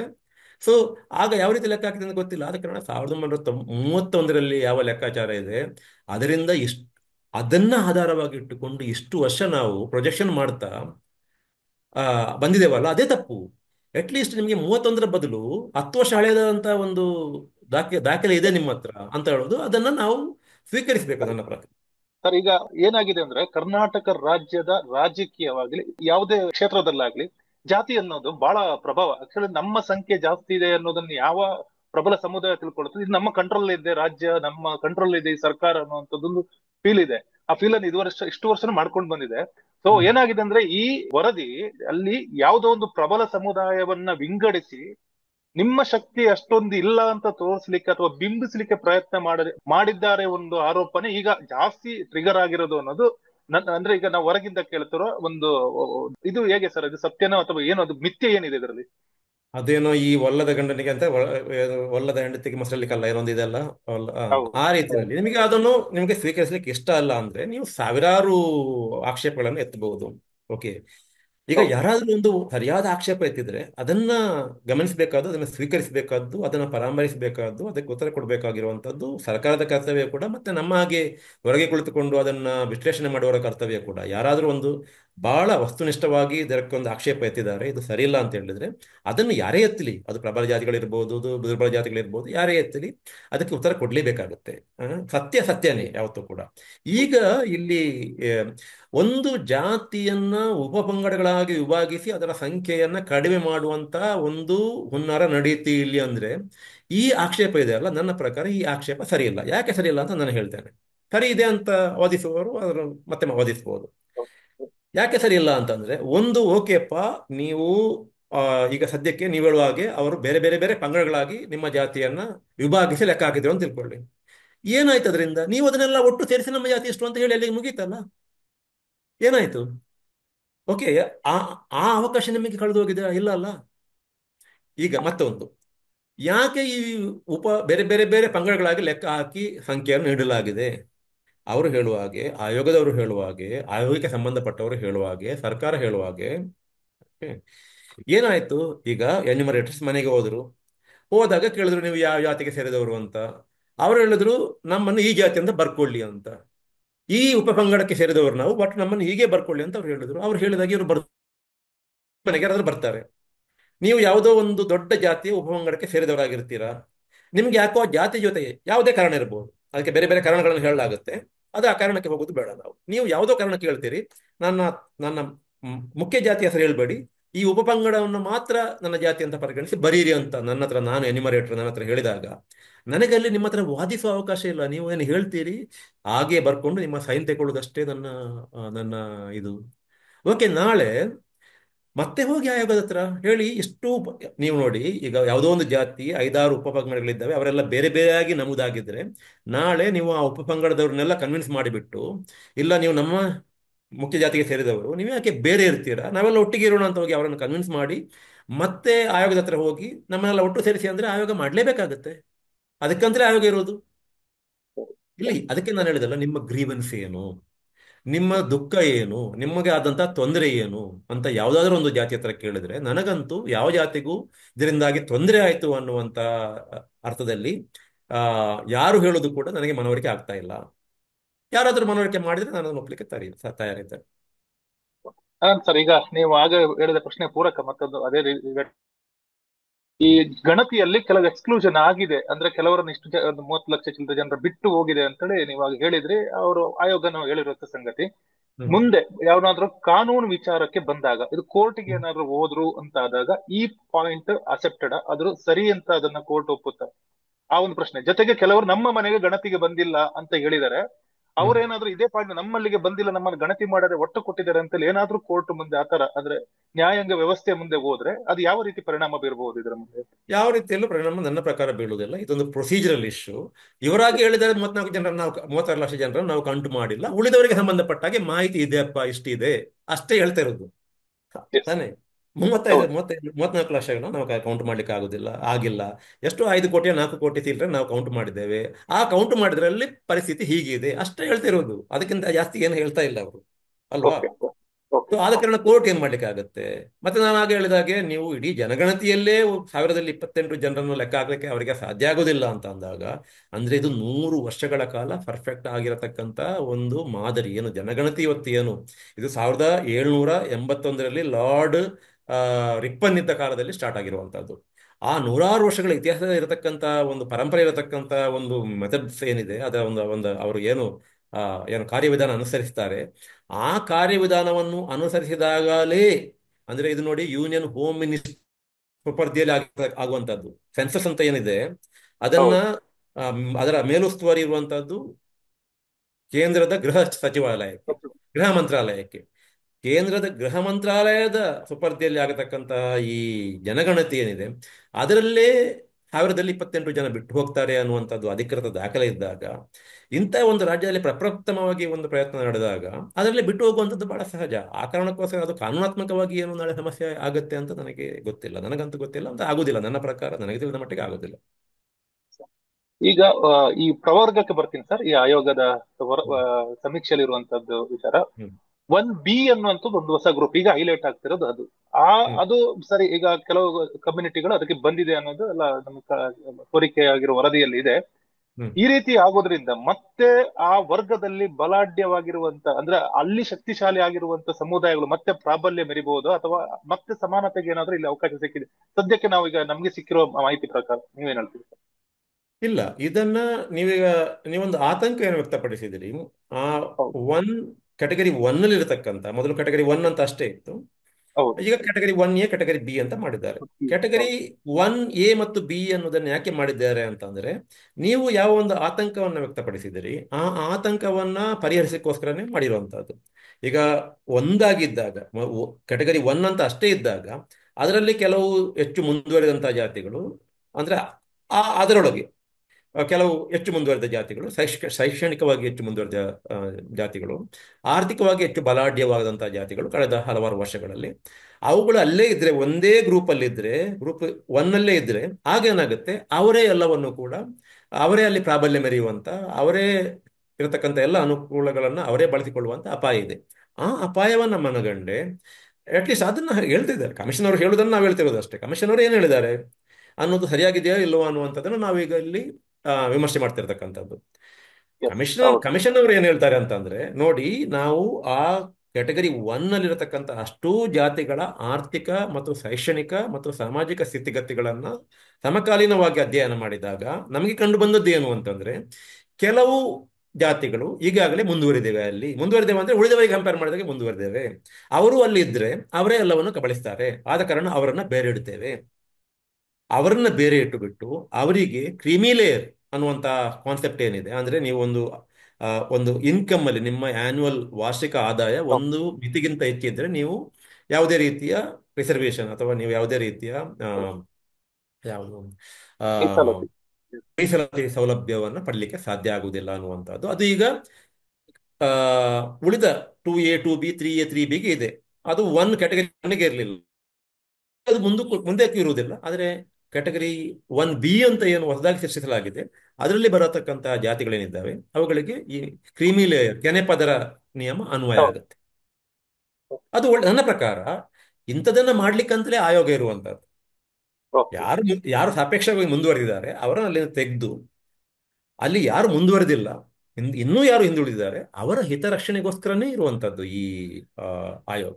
ಅದನ್ನ ಈ 1A ಮತ್ತು 1Bಗೆ ಸಂಬಂಧಪಟ್ಟ ಹಾಗೆ ನನಗನ್ಸುವ ಮಟ್ಟಿಗೆ ಸರಿಯಾಗಿ ಮಾಡಿದ್ದಾರೆ. ಅಲ್ಲಿ ಒಂದು ಪ್ರಶ್ನೆ ಬಂದಿದೆ, ಈಗ ಯಾವುದೋ ಒಂದು ಜಾತಿಗೆ ಸಂಬಂಧಪಟ್ಟ ಹಾಗೆ ಆ, ಒಂದು ಅರ್ಧ ಉಪಜಾತಿಗಳನ್ನು ಒಂದು ಕಡೆ ಇಟ್ಟಿದ್ದಾರೆ, ಮತ್ತೊಂದು ಅರ್ಧ ಉಪಜಾತಿಗಳನ್ನು ಇನ್ನೊಂದು ಕಡೆ ಇಟ್ಟಿದ್ದಾರೆ ಅನ್ನುವಂಥದ್ದು ಒಂದು ವಿಚಾರ ಬಂದಿದೆ. ಓಕೆ, ಒಂದೇ ಜಾತಿ ಎರಡೂ ವಿವಿ ಹೌದು. ವಿಭಿನ್ನವಾದಂತಹ ಹೆಸರುಗಳಿಂದ ತಿಳಿಯಲ್ಪಡುತ್ತೆ. ಒಂದು ಹೆಸರಿಂದ ಆ, ಗುರುತಿಸಲ್ಪಟ್ಟವರು 1A ಅನ್ನಿದ್ದಾರೆ, ಇನ್ನೊಂದು ಹೆಸರಿಂದ ಗುರುತಿಸಲ್ಪಡುವ ಒಂದೇ ಜಾತಿಯವರು B ಬಿ. ಯಲ್ಲಿದ್ದಾರೆ ಅಂತ. ಎಸ್. ಓಕೆ, ಅದಕ್ಕೆ ನೋಡಿ, ಇದನ್ನ ಹ್ಮ್ ಸುಮ್ಮನಿಲ್ಲದ್ರೆ ಅವರು ಹಾಗೆ ಮಾಡಿದ್ದಾರೆ, ಅವರಿಗೇನೋ ದುರುದ್ದೇಶ ಇದೆ ಅಂತ ಹೇಳೋದು ಸುಲಭ. ಯಾರಾದರೂ ಈಗ ನನಗೇನಾದ್ರೂ ಸ್ವಲ್ಪ ನನ್ನ ಹಿತಾಸಕ್ತಿಗೆ ಸ್ವಲ್ಪ ಧಕ್ಕೆ ಆದರೂ ಕೂಡ ಅದು ಸರಿಯೋ ತಪ್ಪು ಅಂತ ನಾನು ಯೋಚಿಸಿಕೆ ಹೋಗುದಿಲ್ಲ. ನನಗೆ ತೊಂದರೆ ಆಗುತ್ತೆ ಅಂದ ಕೂಡಲೇ ನನಗೆ ಅನ್ಯಾಯ ಆಯ್ತು ಅಂತ ಹೇಳ್ತೇನೆ. ಹೌದು. ಓಕೆ, ನನಗಿರತಕ್ಕಂಥ ಯಾವುದೇ ಒಂದು ಸಣ್ಣ ಸೌಲಭ್ಯವನ್ನು ಕೂಡ ಯಾರಾದರೂ ಹಿಂತೆಗೆದುಕೊಂಡ್ರೆ ನಾನು ಇಮಿಡಿಯೇಟ್ ಆಗಿ ನನಗೆ ಅನ್ಯಾಯ ಆಯಿತು ಅಂತ ನಾನು ಹೇಳಿಕ್ಕೆ ಪ್ರಾರಂಭಿಸ್ತೇನೆ. ಓಕೆ, ನಾನು ಅನ್ಯಾಯ ಆಯ್ತು ಅಂತ ಹೇಳುವ ಹೊತ್ತಿಗೆ ನನಗಿರತಕ್ಕಂಥ ಸೌಲಭ್ಯವನ್ನು ಹಿಂತೆಗೆದುಕೊಳ್ಳಿಕ್ಕೆ ಸರ್ಕಾರಕ್ಕಾಗಲಿ ಆಯೋಗಕ್ಕಾಗಲಿ ಅಥವಾ ಮತ್ತಾರಿಗಾದರೂ ಏನಾದರೂ ಕಾರಣ ಇತ್ತಾ ಇಲ್ವಾ ಅನ್ನುವಂಥದ್ದು ಮುಖ್ಯ ಆಗುತ್ತೆ. ಇಲ್ಲಿ ಈಗಾಗಿರ್ಬೋದು ನನ್ನ ಪ್ರಕಾರ. ನೋಡಿ, ಈಗ ಒಂದೇ ಜಾತಿಯಲ್ಲಿ ಎ ಅನ್ನುವಂಥ ಹೆಸರಿನಿಂದ ಕರೆಯಲ್ಪಡುತ್ತೆ, ಬಿ ಅನ್ನುವ ಹೆಸರಿನಿಂದ ಕರೆಯಲ್ಪಡುತ್ತೆ. ಬಿ ಅನ್ನಂತ ಹೆಸರಿನಿಂದ ಕರೆಯಲ್ಪಡತಕ್ಕಂಥ ಯಾರು ಗುರುತಿಸಿಕೊಂಡ್ರೋ ಅಷ್ಟೂ ಜನ ಕೂಡ, ಯಾಕಂದ್ರೆ ಸಣ್ಣ ಸಣ್ಣ ಜಾತಿಗಳು, ಈಗ ಒಂದು ಹೌದು. ಜಾತಿಯಲ್ಲಿ 1,000 ಜನ ಇದ್ದಾರೆ ಅಂತ ತಿಳ್ಕೊಳ್ಳಿ. 500 ಜನರು ಒಂದು ಹೆಸರಿನಿಂದ ಕರೆಸಿಕೊಳ್ತಾರೆ, ಇನ್ನು 500 ಜನ ಇನ್ನೊಂದು ಹೆಸರಿಂದ ಕರೆಸಿಕೊಳ್ತಾರೆ. ಈ ಒಂದು ಹೆಸರಿಂದ ಕರೆಸಿಕೊಳ್ಳುವವರು ಅವರು ಇನ್ನೊಂದು ಹೆಸರಿಂದ ಕಳಿಸಿಕೊಳ್ಳುವುದಕ್ಕಿಂತ ಹೆಚ್ಚು ಮುಂದುವರೆದಿದ್ರೆ ಅದು ಸಾಧ್ಯ, ಸಾಧ್ಯ ಇಲ್ಲ ಅಂತೇನಿಲ್ಲ, ಅವರನ್ನು ಸಹಜವಾಗಿ 1B ಹಾಕಿದ್ದಾರೆ. ಸೊ ಈಗ ಆಗಿರ್ಬೋದು, ನನಗೆ ಗೊತ್ತಿಲ್ಲ. ಸೊ ಮತ್ತೊಂದು, ಈಗ ನಮ್ಮ ಮನೆಗೆ ಬಂದಿಲ್ಲ, ನಮ್ಗೆ ಹಾಗೆ ಆಗಿದೆ ಹೀಗಾಗಿದೆ ಅನ್ನೋ ಹೊತ್ತಿಗೆ ನನಗೆ ಗೊತ್ತಿನ ಮಟ್ಟಿಗೆ ಈ ಆಯೋಗ ಯಾರ್ಯಾರ ಮನೆಗೆ ಹೋಗಿದೆ, ಯಾವ ಯಾವ ಮಾಹಿತಿ ಸಂಗ್ರಹಿಸಿದೆ, ಅಷ್ಟೂ ದಾಖಲೆಗಳನ್ನು ಸಂಗ್ರಹಿಸಿ ಇಟ್ಟುಕೊಂಡಿದೆ. ಈಗ ಮಂಗಳೂರಿನ ಯಾರೋ ಒಬ್ರು ಶಾಸಕರು ಮೊನ್ನೆ ಯಾವುದೋ ಒಂದು ಚರ್ಚೆಯಲ್ಲಿ ಭಾಗವಹಿಸ್ತಾ ನನ್ನ ಮನೆಗೆ ಬಂದಿಲ್ಲ ಅಂದ್ರು. ಓಕೆ. ಆಗ ನಿಖಿಲ್ ಕುಮಾರಸ್ವಾಮಿನೇ ಅಂದ್ರು. ಆ, ನಿಖಿಲ್ ಕುಮಾರಸ್ವಾಮಿ ಸಾರ್ವಜನಿಕ ಭಾಷಣದಲ್ಲಿ ನಮ್ಮ ಆ, ಮನೆಗೆ ಬಂದಿಲ್ಲ ಆ- ಅಂತ ಆಗ ಮಾಜಿ ಪ್ರಧಾನಿ ಸರ್ಕಾರ ಮನಮೋಹನ್ ಹೇಳಿದ್ರು. ಹಾ. ಆಗ ಸರ್ಕಾರದವರಾಗ್ಲಿ ಕಾಂಗ್ರೆಸ್ ಪಕ್ಷದವರಾಗ್ಲಿ ಏನು ಹೇಳಬೇಕು ಅಂತಂದ್ರೆ, ನೋಡಿಯಪ್ಪ, ಎಲ್ಲದಕ್ಕೂ ದಾಖಲೆ ಇದೆ. ನಾಳೆ ನಿಮ್ಮ ಮನೆಗೆ ಬಂದು ಮಾಹಿತಿ ಸಂಗ್ರಹಿಸಿದ ದಾಖಲೆಯನ್ನು ನಾವು ಮುಂದಿಟ್ರೆ, ಓಕೆ, ನೀವು ರಾಜಕೀಯದಿಂದ ನಿವೃತ್ತಿ ಆಗ್ತೀರಾ ಅಂತ ಕೇಳಬೇಕು. ಅಥವಾ ಇಲ್ಲ ಅಂತಂದ್ರೆ, ಹೌದು ನಿಮ್ಮ ಮನೆಗೆ ಬಂದಿರ್ಲಿಕ್ಕಿಲ್ಲ, ನೀನು ಆ 34 ನೀವು ಯಾಕಂದ್ರೆ ಅವರೆಲ್ಲ ನೀವು ಯಾರ ಹೆಸರು ಹೇಳಿದ್ರಿ, ಅವ್ರ್ಯಾರು ಕೂಡ ಹಳ್ಳಿಯಲ್ಲಿ ಇರೋದಿಲ್ಲ, ಅವರೆಲ್ಲ ನಗರದಲ್ಲಿ ಇರೋದು. ಓಕೆ. ಹೌದು. ನಗರದ ದೊಡ್ಡ ಹೌದು. ದೊಡ್ಡ ಕಂಪೌಂಡ್ ಮನೆ ಕಟ್ಟಿಕೊಂಡು ಒಳಗಿರುವಂತವರು. ಆ 34 ಲಕ್ಷದಲ್ಲಿ ಬಂದಿರ್ಬೋದು, ಅವರು ಯಾರಿಗೆ ಗೊತ್ತು. 34 ಲಕ್ಷ 50 ಲಕ್ಷ ಅದರಲ್ಲಿ ನಾವು ಕೌಂಟ್ ಮಾಡ್ಲಿಕ್ಕೆ ಆಗಿಲ್ಲ ಅಂತ ಒಪ್ಪಿಕೊಳ್ತಾ ಇದ್ದಲ್ಲ, ಆಯೋಗನೇ ಒಪ್ಪಿಕೊಳ್ತಾ ಇದೆ ಅಲ್ಲ. ಸೊ ಆ 34 ಲಕ್ಷದಲ್ಲಿ ಬಂದಿರಬಹುದು, ಅಷ್ಟು ವಿಷಯ ಇರೋದಲ್ಲಿ. ಮತ್ತೆ ಇನ್ನೊಂದು ಪ್ರಶ್ನೆ ಕೇಳ್ಬಹುದು, ಈಗ ನಮ್ಮ ಮನೆಗೆ ಬಂದಿಲ್ಲ, ನಮ್ಮ ಮನೆಗೆ ಬಂದಿಲ್ಲ ಅಂತ ಹೇಳುದು ನಮಗೆ ನೆನಪಿಲ್ಲ ಅಂತ. ಕಳೆದ ಸಾರಿ 2000 ಅಲ್ಲ 2011 2011ನೇ ಇಸವಿನಲ್ಲಿ ಜನಗಣತಿ ಆಯ್ತಲ್ಲ. ಆ ಜನಗಣತಿ ಆಗುವತ್ತಿಗೆ ನಿಮ್ಮ ಮನೆಗೆ ಯಾರು ಬಂದು ಏನು ಸಂಗ್ರಹಿಸಿದ್ರು ಅಂತ ನಿಮ್ಗೆ ನೆನಪಿದೆಯಾ? ಇಲ್ಲ ಅಲ್ಲ. ಕರೆಕ್ಟ್. ಅದೇ ಎಸ್. ರೀತಿನಲ್ಲಿ 10 ವರ್ಷಕ್ಕೆ ಹಿಂದೆ ಆಗಿರತಕ್ಕಂಥದ್ದು ಮರೆತು ಹೋಗುವಂತ ಸಾಧ್ಯತೆ ಇದೆ. ಒಂದು ಮನೆಯಲ್ಲಿ ಎಲ್ಲರೂ ಇರಬೇಕಾಗಿಲ್ಲ, ಯಾರೋ ಒಬ್ರು ಇದ್ರು ಕೂಡ ಅಲ್ಲಿ ಬಂದವರು ಮಾಹಿತಿ, ಅವರು ಎಲ್ಲರಿಗೆ ಸಂಬಂಧಪಟ್ಟ ಹಾಗೆ ಮಾಹಿತಿ ತಕೊಂಡು ಹೋಗ್ತಾರೆ. ಹೌದು. ಈಗ ಈಗ ಒಬ್ಬ MLA ನಾನು ಮನೆಯಲ್ಲಿ ಇಲ್ಲ ಇಲ್ಲ ಅಂತ ಅಂದಾಗ, ನೀನು ಮನೆಯವರನ್ನ ಅಷ್ಟು ಜನರನ್ನು ಕೇಳಿದ್ಯಾ? ಮನೆ ಕೆಲಸದವರನ್ನು ಕೇಳಿದ್ಯಾ? ಮನೆ ವಾಚ್ಮೆನ್ ಅನ್ನು ಕೇಳಿದ್ಯಾ ಬಂದಿದ್ದಾರಾ ಇಲ್ವಾ ಅಂತ? ಮತ್ತೆ ಆಗಿದ್ದ ವಾಚ್ಮೆನ್ ಹೇಗಿರ್ತಾರ? 10 ವರ್ಷಕ್ಕೆ ಹಿಂದೆ ಇರತಕ್ಕಂಥ ಫ್ಯಾಮಿಲಿ ಸದಸ್ಯ ಹತ್ತು ಹೋಗಿರ್ಬೋದು. ಈ ಇಂಥ ವಾದಗಳನ್ನೆಲ್ಲ ಎಷ್ಟಾದ್ರೂ ಮುಂದಿಡಬಹುದು. ಆದರೆ ನನಗೆ ಗೊತ್ತಿದ್ದ ಮಟ್ಟಿಗೆ ಆ ಕಾಲಕ್ಕೆ ಇದೀಗ ಸರ್ಕಾರವನ್ನು ಸಮರ್ಥಿಸಲಿಕ್ಕಾಗ್ಲಿ ಆಯೋಗವನ್ನು ಸಮರ್ಥಿಸಲಿಕ್ಕಾಗ್ಲಿ ಹೇಳುವಂಥದ್ದಲ್ಲ. ಸೊ ಇಲ್ಲಿ ಏನಾಗಿದೆ ಅಂತಂದ್ರೆ, ಪ್ರತಿ ಬಾರಿ ಕೂಡ ಈ ಆ, ಹಿಂದುಳಿದ ವರ್ಗಗಳಿಗೆ ಸಂಬಂಧಪಟ್ಟ ಹಾಗೆ ಏನಾದರೂ ಬದಲಾವಣೆ ತರಬೇಕು ಅಂತ ಹೊರಟಾಗ ಈ ರೀತಿಯ ಒಂದು ಪ್ರತಿರೋಧ ಏನಿದೆ ಇದು ಬಹಳ ಸಹಜವಾಗಿ ಬಂದಿರುತ್ತೆ. ಪ್ರತಿರೋಧ ಬರಬಾರ್ದು ಅಂತಲ್ಲ, ಯಾರಿಗಾದ್ರೂ ನಮಗೆ ಅನ್ಯಾಯ ಆಗಿದೆ ಅಂತ ಅನಿಸಿದರೆ, ಯಾರಿಗಾದ್ರೂ ನಮಗೆ ತಕ್ಕಂತ ಅನುಕೂಲವನ್ನ ಹಿಂತೆಗೆದುಕೊಳ್ಳುವಂತ ಹುನ್ನಾರ, ರಾಜಕೀಯ ಹುನ್ನಾರ ಇದೆ ಅಂತ ಅನಿಸಿದರೆ ಖಂಡಿತವಾಗಿಯೂ ಕೂಡ ಧ್ವನಿ ಎತ್ತಬಹುದು. ಆದರೆ ಧ್ವನಿ ಎತ್ತುವತ್ತಿಗೆ ಸುಮ್ಮನೆ ಬಾಯಿಗೆ ಬಂದ ಹಾಗೆ ಯಾವುದೋ ಒಂದು ಕಾರಣ ಕೊಟ್ಟು ಮಾತಾಡಿದರೆ ಅದನ್ನ ನಾವು ಇದು ಸರಿಯಿಲ್ಲಪ್ಪ ಅಂತ ಹೇಳ್ಬೇಕಾಗತ್ತೆ. ನಾವು ಮಾಡ್ತಿರತಕ್ಕಂತ ಕೆಲಸ ಅಷ್ಟೇ. ನನಗಂತೂ ಯಾರ್ಯಾರು ನಮಗೆ ತೊಂದರೆ ಆಗಿದೆ ಅಂತ ತನಕ ಹೇಳಿದ್ದಾರೆ, ಅವರು ಎತ್ತಿದಂತ ಎಲ್ಲಾ ಪ್ರಶ್ನೆಗಳಿಗೆ ಒಂದು ಸೂಕ್ತವಾದಂತ ಉತ್ತರ ಇದೆ, ಇಲ್ವೋ ಇಲ್ಲದೆ ಹೋದರೆ ಅಂತ ಪ್ರಶ್ನೆಗಳಿಗೆ ಯಾವುದೇ ಮಾನ್ಯತೆ ಕೊಡುವಂತ ಅಗತ್ಯನೂ ಇಲ್ಲ. ಅಷ್ಟು ಆ ದುರ್ಬಲವಾದಂತಹ ಪ್ರಶ್ನೆಗಳನ್ನು ಎತ್ತಲಾಗುತ್ತೆ ಅಂತ ನನಗೆ ಅನಿಸುತ್ತೆ. ಅಂದ್ರೆ ಈ ಪರಿಶಿಷ್ಟ ಜಾತಿ, ಪರಿಶಿಷ್ಟ ಪಂಗಡ ಮತ್ತು ಇತರ ಹಿಂದುಳಿದ ವರ್ಗಗಳ ಜನಸಂಖ್ಯೆಯ ಪ್ರಮಾಣವನ್ನ ಹೇಗೆ ದಾಖಲೀಕರಣ ಮಾಡಲಾಗಿದೆ ಅಂತ ಒಂದು ಅದರ ವಿಶ್ವಾಸಾರ್ಹತೆ ಬಗ್ಗೆ ಒಂದು ಪ್ರಶ್ನೆ ಇದೆ. ಅಂದ್ರೆ ಈ ಪ್ರಭಾವಿ ಜಾತಿಗಳು ಈ ಬಗ್ಗೆ ತುಂಬಾ ಆಕ್ಷೇಪಗಳನ್ನ ವ್ಯಕ್ತಪಡಿಸಿದೆ. ನಮಗೆ ಗೊತ್ತಿರೋಂಗೆ ಒಕ್ಕಲಿಗ ಮತ್ತು ಹ್ಮ್. ಲಿಂಗಾಯತ ಸಮುದಾಯದವರು. ಸರ್ಕಾರದ ಬಳಿ ಇದಕ್ಕೆ ಸ್ಪಷ್ಟವಾದ ಉತ್ತರ ಇದೆಯಾ ಈಗ ಸದ್ಯಕ್ಕೆ? ಆ, ಸುಕೇಶ್, ಇದು ಆ, ರಾಜಕೀಯವಾಗಿ ಇದನ್ನ ಹೇಗೆ ನಿಭಾಯಿಸಬಹುದು ಅನ್ನೋ ಪ್ರಶ್ನೆ ಬಂದಾಗ, ಇವತ್ತಿನ ಈ ಒಟ್ಟು ಪರಿಸ್ಥಿತಿ ಏನಿದೆ, ಈ ವಿಚಾರ ಅಥವಾ ಈ ಒಂದು ವಿವಾದ ಏನಿದೆ ಇದು ಹುಟ್ಟುಕೊಂಡಿರುವಂತಹದ್ದು, ಮತ್ತೆ ಅದರ ಒಟ್ಟು ಆವರಣ, ಇದು ಏನನ್ನು ಸೂಚಿಸುತ್ತೆ ಅಂತಂದ್ರೆ ಇದನ್ನು ರಾಜಕೀಯವಾಗಿ ನಿಭಾಯಿಸಲಿಕ್ಕೆ ಸ್ವಲ್ಪ ಕಷ್ಟ ಇದೆ. ಯಾಕೆ ಕಷ್ಟ ಇದೆ ಅನ್ನೋದನ್ನ ನಾನು ವಿವರಿಸ್ತೇನೆ. ನೋಡಿ, ನಾನು ಆಗ್ಲೇ ಹೇಳಿದೆ, ಈ ಹಿಂದೆ ಕೂಡ ಇತರ ಹಿಂದುಳಿದ ವರ್ಗಗಳ ಆಯೋಗ, ಅಂದ್ರೆ ಈ ಹಿಂದಿನ ಹಿಂದುಳಿದ ವರ್ಗಗಳ ಆಯೋಗ ಏನಿದೆ ಅದು ವೆಂಕಟಸ್ವಾಮಿ ಆಯೋಗ ಇರ್ಬೋದು, ಅಥವಾ ಆ, ಮ್, ಏನು ಇತರ 2-3 ಚಿನ್ನಪರೆಡ್ಡಿ ಆಯೋಗ ಇರ್ಬೋದು, ಯಾವುದೇ ಆಯೋಗ ವರದಿ ಬಂದಾಗಲೂ ಕೂಡ ಈ ರೀತಿಯ ಪ್ರತಿರೋಧಗಳು ಬಂದಿವೆ. ಅಲ್ಲಿ ಪ್ರತಿರೋಧಗಳು ಬಂದಿರುವುದು ಯಾಕೆ ಅಂತಂದ್ರೆ, ಈಗ ಯಾವುದೋ ಒಂದು ವರ್ಗವನ್ನ ಮೀಸಲಾತಿಯಿಂದ ಹೊರಗಿಡಲಾಗಿದೆ ಅಂತ, ಒಂದು ನಮಗೆ ಕೊಡಬೇಕಾದಷ್ಟು ಮೀಸಲಾತಿ ಕೊಟ್ಟಿಲ್ಲ, ಪ್ರಮಾಣದಲ್ಲಿ ಮೀಸಲಾತಿ ಕೊಟ್ಟಿಲ್ಲ ಅಂತ, ಅಥವಾ ನಮಗೆ ಮೀಸಲಾತಿಯನ್ನೇ ಕೊಟ್ಟಿಲ್ಲ, ನಮ್ಮನ್ನು ಮೀಸಲಾತಿ ಪಟ್ಟಿಯಿಂದ ಹೊರಗಿಡಲಾಗಿದೆ ಅನ್ನೋ ಕಾರಣಕ್ಕೋಸ್ಕರ ಆ, ಹಿಂದಿನ ವಿವಾದಗಳೆಲ್ಲ ಹುಟ್ಟಿಕೊಂಡಿದ್ದು. ಈ ಬಾರಿ ವಿವಾದ ಹುಟ್ಟಿಕೊಂಡಿರುವಂತಹದ್ದು ನಮ್ಮನ್ನ ಮೀಸಲಾತಿ ಪಟ್ಟಿಯಿಂದ ಹೊರಗಿಟ್ಟಿದ್ದಾರೆ ಅನ್ನೋ ಕಾರಣಕ್ಕೋಸ್ಕರ ಅಲ್ಲ. ಯಾಕಂದ್ರೆ ಈಗ ಯಾರು ಪ್ರಶ್ನೆ ಎತ್ತಿದಾರೋ, ಯಾರು ವಿವಾದ ಸೃಷ್ಟಿಸ್ತಾ ಇದ್ದಾರೋ ಅವರಿಗೆಲ್ಲ ಮೀಸಲಾತಿ ಹೆಚ್ಚಿಸಲಾಗಿದೆ ಈ ಸಾರಿ. ಓಕೆ. ಈ ಸಾರಿ ಹೌದು ಪ್ರಶ್ನೆ ಹೌದು. ಇರುವಂತಹದ್ದು ಈ ಸಂಖ್ಯೆ ಏನಿದೆ, ಈ ಸಂಖ್ಯೆಯನ್ನು ನಾವು ಒಪ್ಪಿಕೊಳ್ಳಲ್ಲ ಅಂತ. ಓಕೆ. ಹೌದು ಈಗ ಆ, ಹಿಂದೆ ಏನ್ ಮಾಡಿದ್ರು, ಈಗ ಮೀಸಲಾತಿಗೆ ನಮ್ಮನ್ನು ಸೇರಿಸಲಿಲ್ಲ ಅಥವಾ ಮೀಸಲಾತಿ ನಮಗೆ ಕೊಟ್ಟಿಲ್ಲ ಅಥವಾ ನಮಗೆ ಹೆಚ್ಚು ಕೊಟ್ಟಿಲ್ಲ, ಕಡಿಮೆ ಕೊಟ್ಟಿದ್ದಾರೆ ಅಂತ ವಿವಾದ ಹುಟ್ಟಿಕೊಂಡಾಗ ಯಾರು ವಿವಾದ ಸೃಷ್ಟಿಸಿದ್ರು, ಈ ಪ್ರಬಲ ಜಾತಿಗಳು ಯಾರು ಈ ಪ್ರಶ್ನೆಯನ್ನು ಮಾಡಿದ್ರು, ಅವರಿಗೆ ಒಂದು ಮೀಸಲಾತಿ ಕೊಟ್ಟು ಅಥವಾ ಅವರಿಗೆ ಈಗಾಗಲೇ ಇರತಕ್ಕಂಥ ಮೀಸಲಾತಿಯ ಪ್ರಮಾಣ ಹೆಚ್ಚಿಸಿ ಅವರನ್ನು ಒಲಿಸಿಕೊಳ್ಳಲಾಯಿತು. ಓಕೆ. ಸೊ ಇದು ಹಿಂದೆ ನಡೆದಂತ ವಿಚಾರ. ಈಗ ಈ ಸಾರಿ ಮೀಸಲಾತಿ ವಿಚಾರ ಇರುವುದಲ್ಲ, ಈ ಸಾರಿ ಇರೋ ಸಂಖ್ಯೆಯ ವಿಚಾರ. ಈಗ ಹೌದು ಸಂಖ್ಯೆಯನ್ನು ಮುಂದಿಟ್ಟಿದ್ದಾರೆ, ಇದನ್ನು ಸರ್ಕಾರ ಬದಲಿಸಲಿಕ್ಕೆ ಬರುವುದಿಲ್ಲ. ಸೊ ಇಲ್ಲಿ ಹೌದು. ಆದ ಕಾರಣ ಈಗ ಈ ಸಂಖ್ಯೆಯನ್ನ ಸರ್ಕಾರ ಎಷ್ಟೇ ವೈಜ್ಞಾನಿಕವಾದಂತಹ ಪುರಾವೆ ಕೊಟ್ಟು, ಎಷ್ಟೇ ಸಮರ್ಥನೆ ಕೊಟ್ಟು ಇದನ್ನ ನೀವು ಒಪ್ಪಿಕೋಬೇಕು ಅಂತ ಹೇಳಿದ್ರು ಕೂಡ ನಾವು ಒಪ್ಪಿಕೊಳ್ಳೋದಿಲ್ಲ, ನಮಗೆ ಇದರ ನಂಬಿಕೆ ಇಲ್ಲ ಅಂದಾಗ ಸರ್ಕಾರ ಏನು ಮಾಡ್ಲಿಕ್ಕೆ ಬರುವುದಿಲ್ಲ. ಇದಕ್ಕೆ ಆ, ಇದನ್ನ ನಿಭಾಯಿಸಲಿಕ್ಕೆ ಎರಡೇ ಎರಡು ಆ, ದಾರಿಗಳಿರುವುದು. ಒಂದು ಬಹಳ ಪ್ರಬಲವಾದಂತ ಒಂದು ರಾಜಕೀಯ ನಾಯಕತ್ವ ಇರಬೇಕು. ಓಕೆ. ಆ ನಾಯಕದ ನಾನು ಹೇಳಿದನ್ನು ನೀವು ಒಪ್ಪಿಕೋಬೇಕಪ್ಪ. ಈಗ ಕಾಂಗ್ರೆಸ್ಗೆ ಸಮಸ್ಯೆ ಆಗಿರುವಂಥದ್ದು ಎಲ್ಲಿ, ಬಿಜೆಪಿಯವರು ಕೇಳುವುದರಿಂದ ಸಮಸ್ಯೆ ಆಗಿರುವಂಥದ್ದಲ್ಲ, ಜನತಾದಳದವರು ಕೇಳುವುದರಿಂದ ಸಮಸ್ಯೆ ಆಗಿರುವಂಥದ್ದಲ್ಲ. ಕಾಂಗ್ರೆಸ್ ಪಕ್ಷದೊಳಗೆ ಇರತಕ್ಕಂತಹ ಹಲವಾರು ಎಂ ಎಲ್ ಎಗಳು, ಮುಖ್ಯವಾಗಿ ಲಿಂಗಾಯತ ಎಂ ಎಲ್ ಎಗಳು ಮತ್ತು ಒಕ್ಕಲಿಗ ಎಂ ಎಲ್ ಎಗಳು, ಅವರು ಈ ಸಂಖ್ಯೆಯನ್ನು ನಾವು ಒಪ್ಪಿಕೊಳ್ಳಿಕ್ಕೆ ತಯಾರಿಲ್ಲ, ನೀವು ಇದನ್ನು ರಿಜೆಕ್ಟ್ ಮಾಡಬೇಕು, ಇದನ್ನು ನೀವು ಒಪ್ಪಿಕೊಳ್ಬಾರ್ದು ಅನ್ನುವಂಥ ರೀತಿಯಲ್ಲಿ ಹಠ ಹಿಡಿದ್ರೆ ಆಗ ಸರ್ಕಾರಕ್ಕೆ ಕಷ್ಟ ಆಗುತ್ತೆ. ಆಗ ಅವರನ್ನ ಮನವೊಲಿಸಲಿಕ್ಕೆ ಅಥವಾ ಬಾಯಿ ಮುಚ್ಚಿಸಲಿಕ್ಕೆ ಇರತಕ್ಕಂಥ ವಿಧಾನಗಳು ಎರಡೇ ಎರಡು. ಒಂದು ಬಹಳ ಸಮರ್ಥವಾದಂಥ ಬಲಿಷ್ಠವಾದಂಥ ನಾಯಕತ್ವ ಇದ್ದು ಬಿಟ್ಟು ಆ ನಾಯಕ ಹೇಳಿದಾಗೆ ಅವರು ಕೇಳ್ತಾರೆ ಅನ್ನುವಂಥ ಪರಿಸ್ಥಿತಿ ಇದ್ದಾಗ ಬಾಯಿ ಮುಚ್ಚಿಸಬಹುದು. ಆ ರೀತಿಯ ಪರಿಸ್ಥಿತಿ ಇವತ್ತಿಲ್ಲ ಕಾಂಗ್ರೆಸ್ನಲ್ಲಿ, ಅದು ಇರಲಿಕ್ಕೆ ಸಾಧ್ಯನೂ ಇಲ್ಲ, ಹಿಂದೆನೂ ಇರಲಿಲ್ಲ, ಅಂತ ಪರಿಸ್ಥಿತಿ ಇಲ್ಲ. ಎರಡನೆಯದ್ದು, ಯಾವಾಗ ಬಾಯಿ ಮುಚ್ಚಿಸಲಿಕ್ಕೆ ಸಾಧ್ಯ ಆಗುತ್ತೆ ಅಂತಂದ್ರೆ, ನೋಡಿ ಇಲ್ಲಿ ಆ ಅವರಿಗೆ ಇದರ ವಿಶ್ವಾಸಾರ್ಹತೆಯನ್ನ ಸರಿಯಾಗಿಯೋ ತಪ್ಪಾಗಿಯೋ ಪ್ರಶ್ನಿಸಲಿಕ್ಕೆ ಸಾಧ್ಯನೇ ಇಲ್ಲದಾಗ, ಈಗ ಎಲ್ಲರನ್ನ ಇದು ಏನು ವಿಶ್ವಾಸಕ್ಕೆ ತಕೊಂಡು ನೋಡಪ್ಪ ನಾವು ಹೀಗೆ ಮಾಡ್ತೇವೆ, ಈಗ ಹೀಗೆ ಮಾಡಿದನ್ನು ನಾಳೆ ನೀವು ಪ್ರಶ್ನಿಸಬಾರದು ಅಂತ ಹೇಳಿಬಿಟ್ಟು ನೀ ಇಡೀ ಪ್ರಕ್ರಿಯೆ ಇದೆ ಅಲ್ಲ, ಈ ಪ್ರಕ್ರಿಯೆ ಆರಂಭದಿಂದ ಕೊನೆಯ ತನಕ ಎಲ್ಲರನ್ನೂ ಕೂಡ ಅದರಲ್ಲಿ ಭಾಗಿದಾರರನ್ನಾಗಿ ಮಾಡಿಸಿ ಆ ರೀತಿ ಪ್ರಕ್ರಿಯೆಯನ್ನ ಮಾಡಿ ಅಂಕಿಅಂಶಗಳನ್ನು ಹೊರತಂದಾಗ ಆಗ ಎಲ್ಲರೂ ಕೂಡ ಅದಕ್ಕೆ ಬದ್ಧರಾಗಿರ್ಬೇಕಾಗುತ್ತೆ. ಈಗ ಏನಾಗಿದೆ ಅಂದ್ರೆ, ಈಗ ಅವರು ಸರಿಯಾದ ಪ್ರಶ್ನೆ ಎತ್ತಾರೋ ತಪ್ಪಾದ ಪ್ರಶ್ನೆ ಎತ್ತಾರೋ ಅನ್ನುವಂಥ ವಿಚಾರ ಅಲ್ಲ ಇಲ್ಲಿರೋದು. ಅವರು ಕೇಳುವಂತ ಪ್ರಶ್ನೆಗಳಲ್ಲಿ ಯಾವುದೇ ಅರ್ಥ ಇಲ್ಲದೇ ಇರ್ಬೋದು, ಆದರೆ ಇದು 10 ವರ್ಷಗಳಿಗಿಂತ ಹಿಂದೆ ಆದ ಕಾರಣ, ಇದು ಇಡೀ ಪ್ರಕ್ರಿಯೆ 10 ವರ್ಷಗಳಿಗಿಂತ ಹಿಂದೆ ನಡೆದು ಹೋದ ಕಾರಣ, ಹೌದು. ಯಾರಿಗೂ ಅದರ ಬಗ್ಗೆ ಸರಿಯಾದ ನೆನಪಿಲ್ಲದ ಕಾರಣ, ಅದರ ಬಗ್ಗೆ ಸರ್ಕಾರ ಕನ್ವಿನ್ಸ್ ಮಾಡುವ ಆಗ ಮಾಡಿರ್ಬೋದು, ಹೀಗೆ ಮಾಡ್ತಿದ್ದೆ ಹೀಗೆ ಮಾಡ್ತೇವೆ, ಅದು ಯಾರಿಗೂ ಕೂಡ ಇವತ್ತು ಅದನ್ನು ಯಾರು ಕೂಡ ಒಪ್ಪಿಕೋಬೇಕಾಗಿಲ್ಲ. ಸೊ ಈ ದೊಡ್ಡ ಒಂದು ಟೈಮ್ ಆಗಿದ್ದ ಕಾರಣ ಇದನ್ನ ಸರ್ಕಾರಕ್ಕೆ ರಾಜಕೀಯವಾಗಿ ನಿಭಾಯಿಸುವಂತದ್ದು ಬಹಳ ಕಷ್ಟ ಆಗ್ಬಹುದು. ಒಂದು ಸಮರ್ಥವಾದ ನಾಯಕತ್ವ ಇಲ್ಲ, ಮತ್ತೆ ಎರಡನೇದಾಗಿ ವಿಶ್ವಾಸಾರ್ಹತೆಯನ್ನ ಈಗ ಮೂಡಿಸಲಿಕ್ಕೆ 10 ವರ್ಷಗಳ ನಂತರ ಮೂಡಿಸಲಿಕ್ಕೆ ತುಂಬಾ ಕಷ್ಟ ಇದೆ.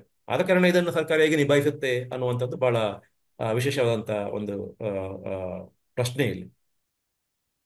ನಾನು ಅದೇ ಪೂರಕವಾಗಿ ಏನು ಕೇಳ್ಬೇಕಿತ್ತು ಅಂತಂದ್ರೆ, ಇದು ಹ್ಮ್. ಸಿದ್ದರಾಮಯ್ಯನ ಕಡೆ ತೋರಿಸ್ತಾ ಇದ್ದಾರೆ ಕರ್ನಾಟಕದಲ್ಲಿ ಈ ಜಾತಿ ಗಣತಿಯ ವರದಿ ಬಂದಾಗ. ಆದ್ರೆ ಹ್ಮ್. ನಾನು ನನ್ನ ಅಭಿಪ್ರಾಯ ಮತ್ತು ನನ್ನ ಓದುವಿಕೆ ಬಗ್ಗೆ ತಿಳ್ಕೊಂಡು ಹೇಳ್ತಾ ಇದ್ದೇನೆ. ಹ್ಮ್. ಕಳೆದ 1 ವರ್ಷದಿಂದ ಕೇಂದ್ರ ನಾಯಕರಾದ ರಾಹುಲ್ ಗಾಂಧಿ ಈ ವಿಚಾರದಲ್ಲಿ ಬಹಳ ಸ್ಪಷ್ಟ ಇದ್ದಾರೆ. ಹ್ಮ್. ಅಂದ್ರೆ ಈ ಒಂದು ಜಾತಿ ಗಣತಿ ಮತ್ತೆ ಈ ಮೀಸಲಾತಿ, ಒಳ ಮೀಸಲಾತಿ ಆಗ್ಲಿ, ಇಂಥ ಹ್ಮ್. ಸಂಗತಿಗಳನ್ನ ರಾಹುಲ್ ಗಾಂಧಿ ತಮ್ಮ ರಾಜಕೀಯ ಶಕ್ತಿ ಮತ್ತು ಅಸ್ತ್ರವಾಗಿ ಬಹಳ ಚೆನ್ನಾಗಿ ಬಳಸ್ತಾ ಇದ್ದಾರೆ. ಇತ್ತೀಚೆಗೆ ಅಹಮದಾಬಾದ್ ಅಲ್ಲಿ ನಡೆದಿರುವಂತ ಅವರ ಎಐಸಿಸಿ ಜನರಲ್ ಮೀಟಿಂಗ್ ಅಲ್ಲೂ ಕೂಡ ಅವರು ನೇರವಾಗಿ ಇಂಥದ್ದೊಂದರ ಅವಕಾಶವಿದೆ ಅಂತ ನೇರವಾಗಿ ಭಾಷಣದಲ್ಲೇ ಹೇಳುವ ಮೂಲಕ ಸಿದ್ದರಾಮಯ್ಯನಿಗೆ ಸ್ಪಷ್ಟ ಸಂದೇಶ ರವಾನಿಸಿದ್ದಾರೆ.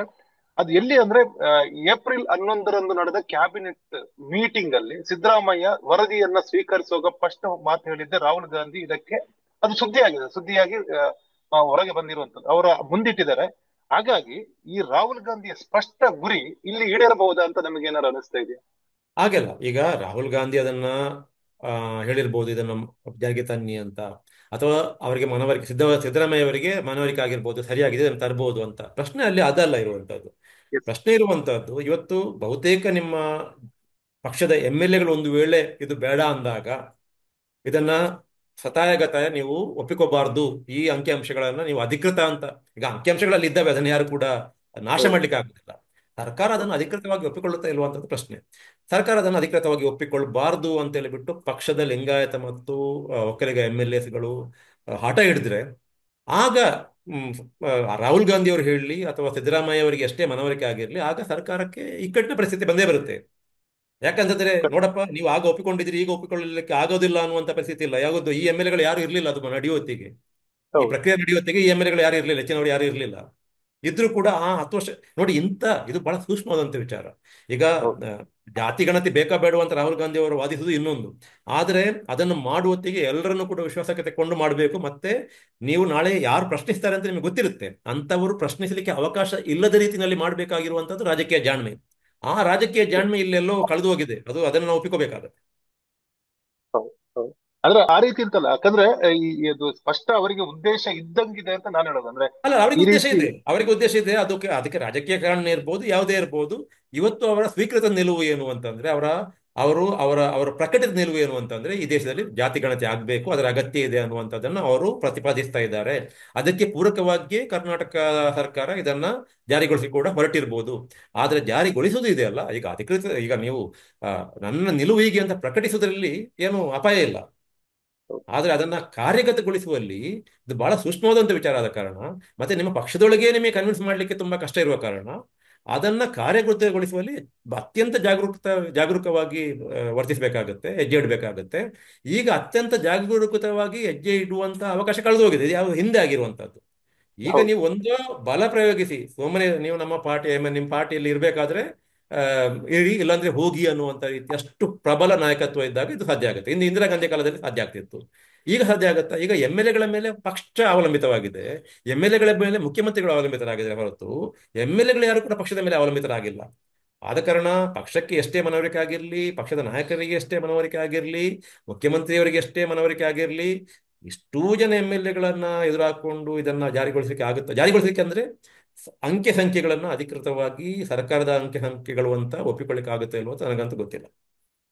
ಹಾಗಾದ್ರೆ ಅದೇ ನಿಮ್ಮ ಈಗ ಆ ಧೈರ್ಯದ ಬಗ್ಗೆ ಒಳಗೆ ಹೇಳ್ತೀನಿ. ಈಗ ಯಾರು ಈಗ ವಿರೋಧಿಸ್ತಿದ್ದಾರೋ, ಅದರ ಲಿಂಗಾಯತ ಅಥವಾ ಒಕ್ಕಲಿಗ ಸಮುದಾಯದ ಯಾರು ಕ್ಯಾಬಿನೆಟ್ ಅಲ್ಲಿ ಬಹಳ ದೊಡ್ಡ ಸಂಖ್ಯೆಯಲ್ಲಿ ಇದ್ದಾರೆ, ಹ್ಮ್. ಅವರು ಈಗ ಇನ್ ಕೇಸ್ ಇವರು ಜಾರಿಗೆ ವಿರೋಧ ಮಾಡಿ ಈ ಸಣ್ಣ ಸಮುದಾಯಗಳು ಏನು ದೊಡ್ಡ ಸಂಖ್ಯೆಯಲ್ಲಿ ಇದೆಯೋ ಅವರ ವಿರೋಧ ಕಟ್ಕೊಂಡು ಮುಂದಿನ ಎಲೆಕ್ಷನ್ ಅವ್ರು ಗೆಲ್ಬಹುದು ಅಂತ. ಹೌದು. ಯಾಕಂದ್ರೆ ಯಾರು ಕ್ಷೇತ್ರದಲ್ಲೂ ಯಾವ ದೊಡ್ಡ ಸಮುದಾಯ ಅವರನ್ನೇ ನಂಬ್ಕೊಂಡು ಗೆದ್ದಿಲ್ಲ. ಬೇಸಿಕ್ ಎಸ್ಪೆಷಲಿ ಕಾಂಗ್ರೆಸ್ ಅಲ್ಲಿ. ಬಿಜೆಪಿನ ನಾವು ಹೊರಗಿಡೋಣ ಬೇಡ, ಅದನ್ನು ಹೊರತುಪಡಿಸಿದಂತೆ ಬೇರೆಯವರು ಮುಸ್ಲಿಂ ಓಟು ಬೇರೆ ಎಲ್ಲ ಓಟುಗಳನ್ನು ತಗೊಂಡೆ ಅವ್ರು ಗೆಲ್ಲೋದು. ದೊಡ್ಡ ಪ್ರಮಾಣದ ಅವರಿಗೆ ಆ ಸಮುದಾಯದಿಂದ ಸಿಕ್ಕಿದ್ರು ಉಳಿದ ಓಟುಗಳು ನಿರ್ಣಾಯಕ ಆಗಿರುತ್ತೆ. ಅಂತ ಸಂದರ್ಭದಲ್ಲಿ ಇವರು ಅಷ್ಟು ವಿರೋಧಿಸ್ಲಿಕ್ಕೆ ಇವರ ಧೈರ್ಯ ಇರಬಹುದು ಸದ್ಯಕ್ಕೆ, ಈಗಿನ ಹಾ, ಯಾರು ಕ್ಯಾಬಿನೆಟ್ ವಿರೋಧ ಮಾಡ್ತಿದ್ದಾರೆ ಅನ್ನೋದು. ಅದು ಬಹಳ ಒಳ್ಳೆಯ ಪ್ರಶ್ನೆ. ಅದು ಬಹಳ ಒಳ್ಳೆಯ ಪ್ರಶ್ನೆ. ಇಲ್ಲಿ ವಿಚಾರ ಏನು ಅಂತಂದ್ರೆ, ನೋಡಿ, ಪ್ರಬಲ ಜಾತಿಗಳು ಈ ರಾಜ್ಯದಲ್ಲಿ ಸಂಘಟಿತವಾಗಿ ರಾಜಕೀಯ ಮಾಡುವ ಹಾಗೆ, ಒಟ್ಟಾಗಿ ರಾಜಕೀಯ ಮಾಡುವ ಹಾಗೆ ಈ ಒ ಬಿ ಸಿ ಅನ್ನುವಂತ ವರ್ಗ ಏನಿದೆ ಅವರು ಮಾಡ್ತಾ ಇಲ್ಲ.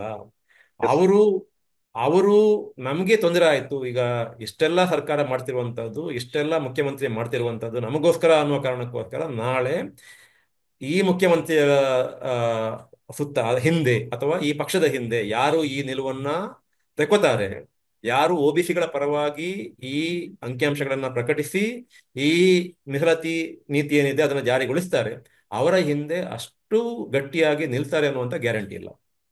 ಅಂದ್ರೆ ಪ್ರಬಲ ಜಾತಿಗಳು ಈ ರಾಜ್ಯದಲ್ಲಿ ರಾಜಕೀಯವಾಗಿ ಸಂಘಟಿತರಾಗಿದ್ದಷ್ಟು ಪ್ರಮಾಣದಲ್ಲಿ ಹಿಂದುಳಿದ ವರ್ಗಕ್ಕೆ ಸೇರಿದಂತಹ ಜಾತಿಗಳು ರಾಜಕೀಯವಾಗಿ ಸಂಘಟಿತರಾಗಿಲ್ಲ. ಇದು ಧೈರ್ಯ ಕೊಡುವುದು ಅವರಿಗೆ. ಯಾಕಂದ್ರೆ ಈ ಹಿಂದುಳಿದ ಜಾತಿಗಳು ಏನಿದ್ದಾರೆ, ಇವರನ್ನ ಯಾವುದು ಒತ್ತಡದಿಂದಲೋ ಆಮಿಷದಿಂದಲೋ ನಾಳೆ ನಮ್ಮ ಪರವಾಗಿ ಓಟ್ ಹಾಕಿಸುವಂತ ಶಕ್ತಿ ಈ ಪ್ರಬಲ ವರ್ಗಗಳಿಗಿದ್ದಾರೆ. ಅಲ್ಲಿ ಅಲ್ಲಿ ಅಸಮಾನತೆ ಇರೋದು ಅಲ್ಲಿ.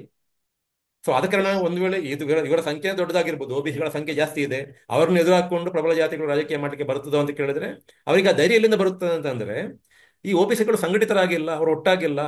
ಅವರು ಕಾಂಗ್ರೆಸ್ ಈ ವರದಿಯನ್ನು ಒಪ್ಪಿಕೊಂಡಿತ್ತು ಅನ್ನೋ ಒಂದೇ ಕಾರಣಕ್ಕೋಸ್ಕರ ಕಾಂಗ್ರೆಸ್ ಜೊತೆ ನಿಲ್ಲುವುದಿಲ್ಲ ಅನ್ನೋದು ಅವರಿಗೆ ಗೊತ್ತಿದೆ.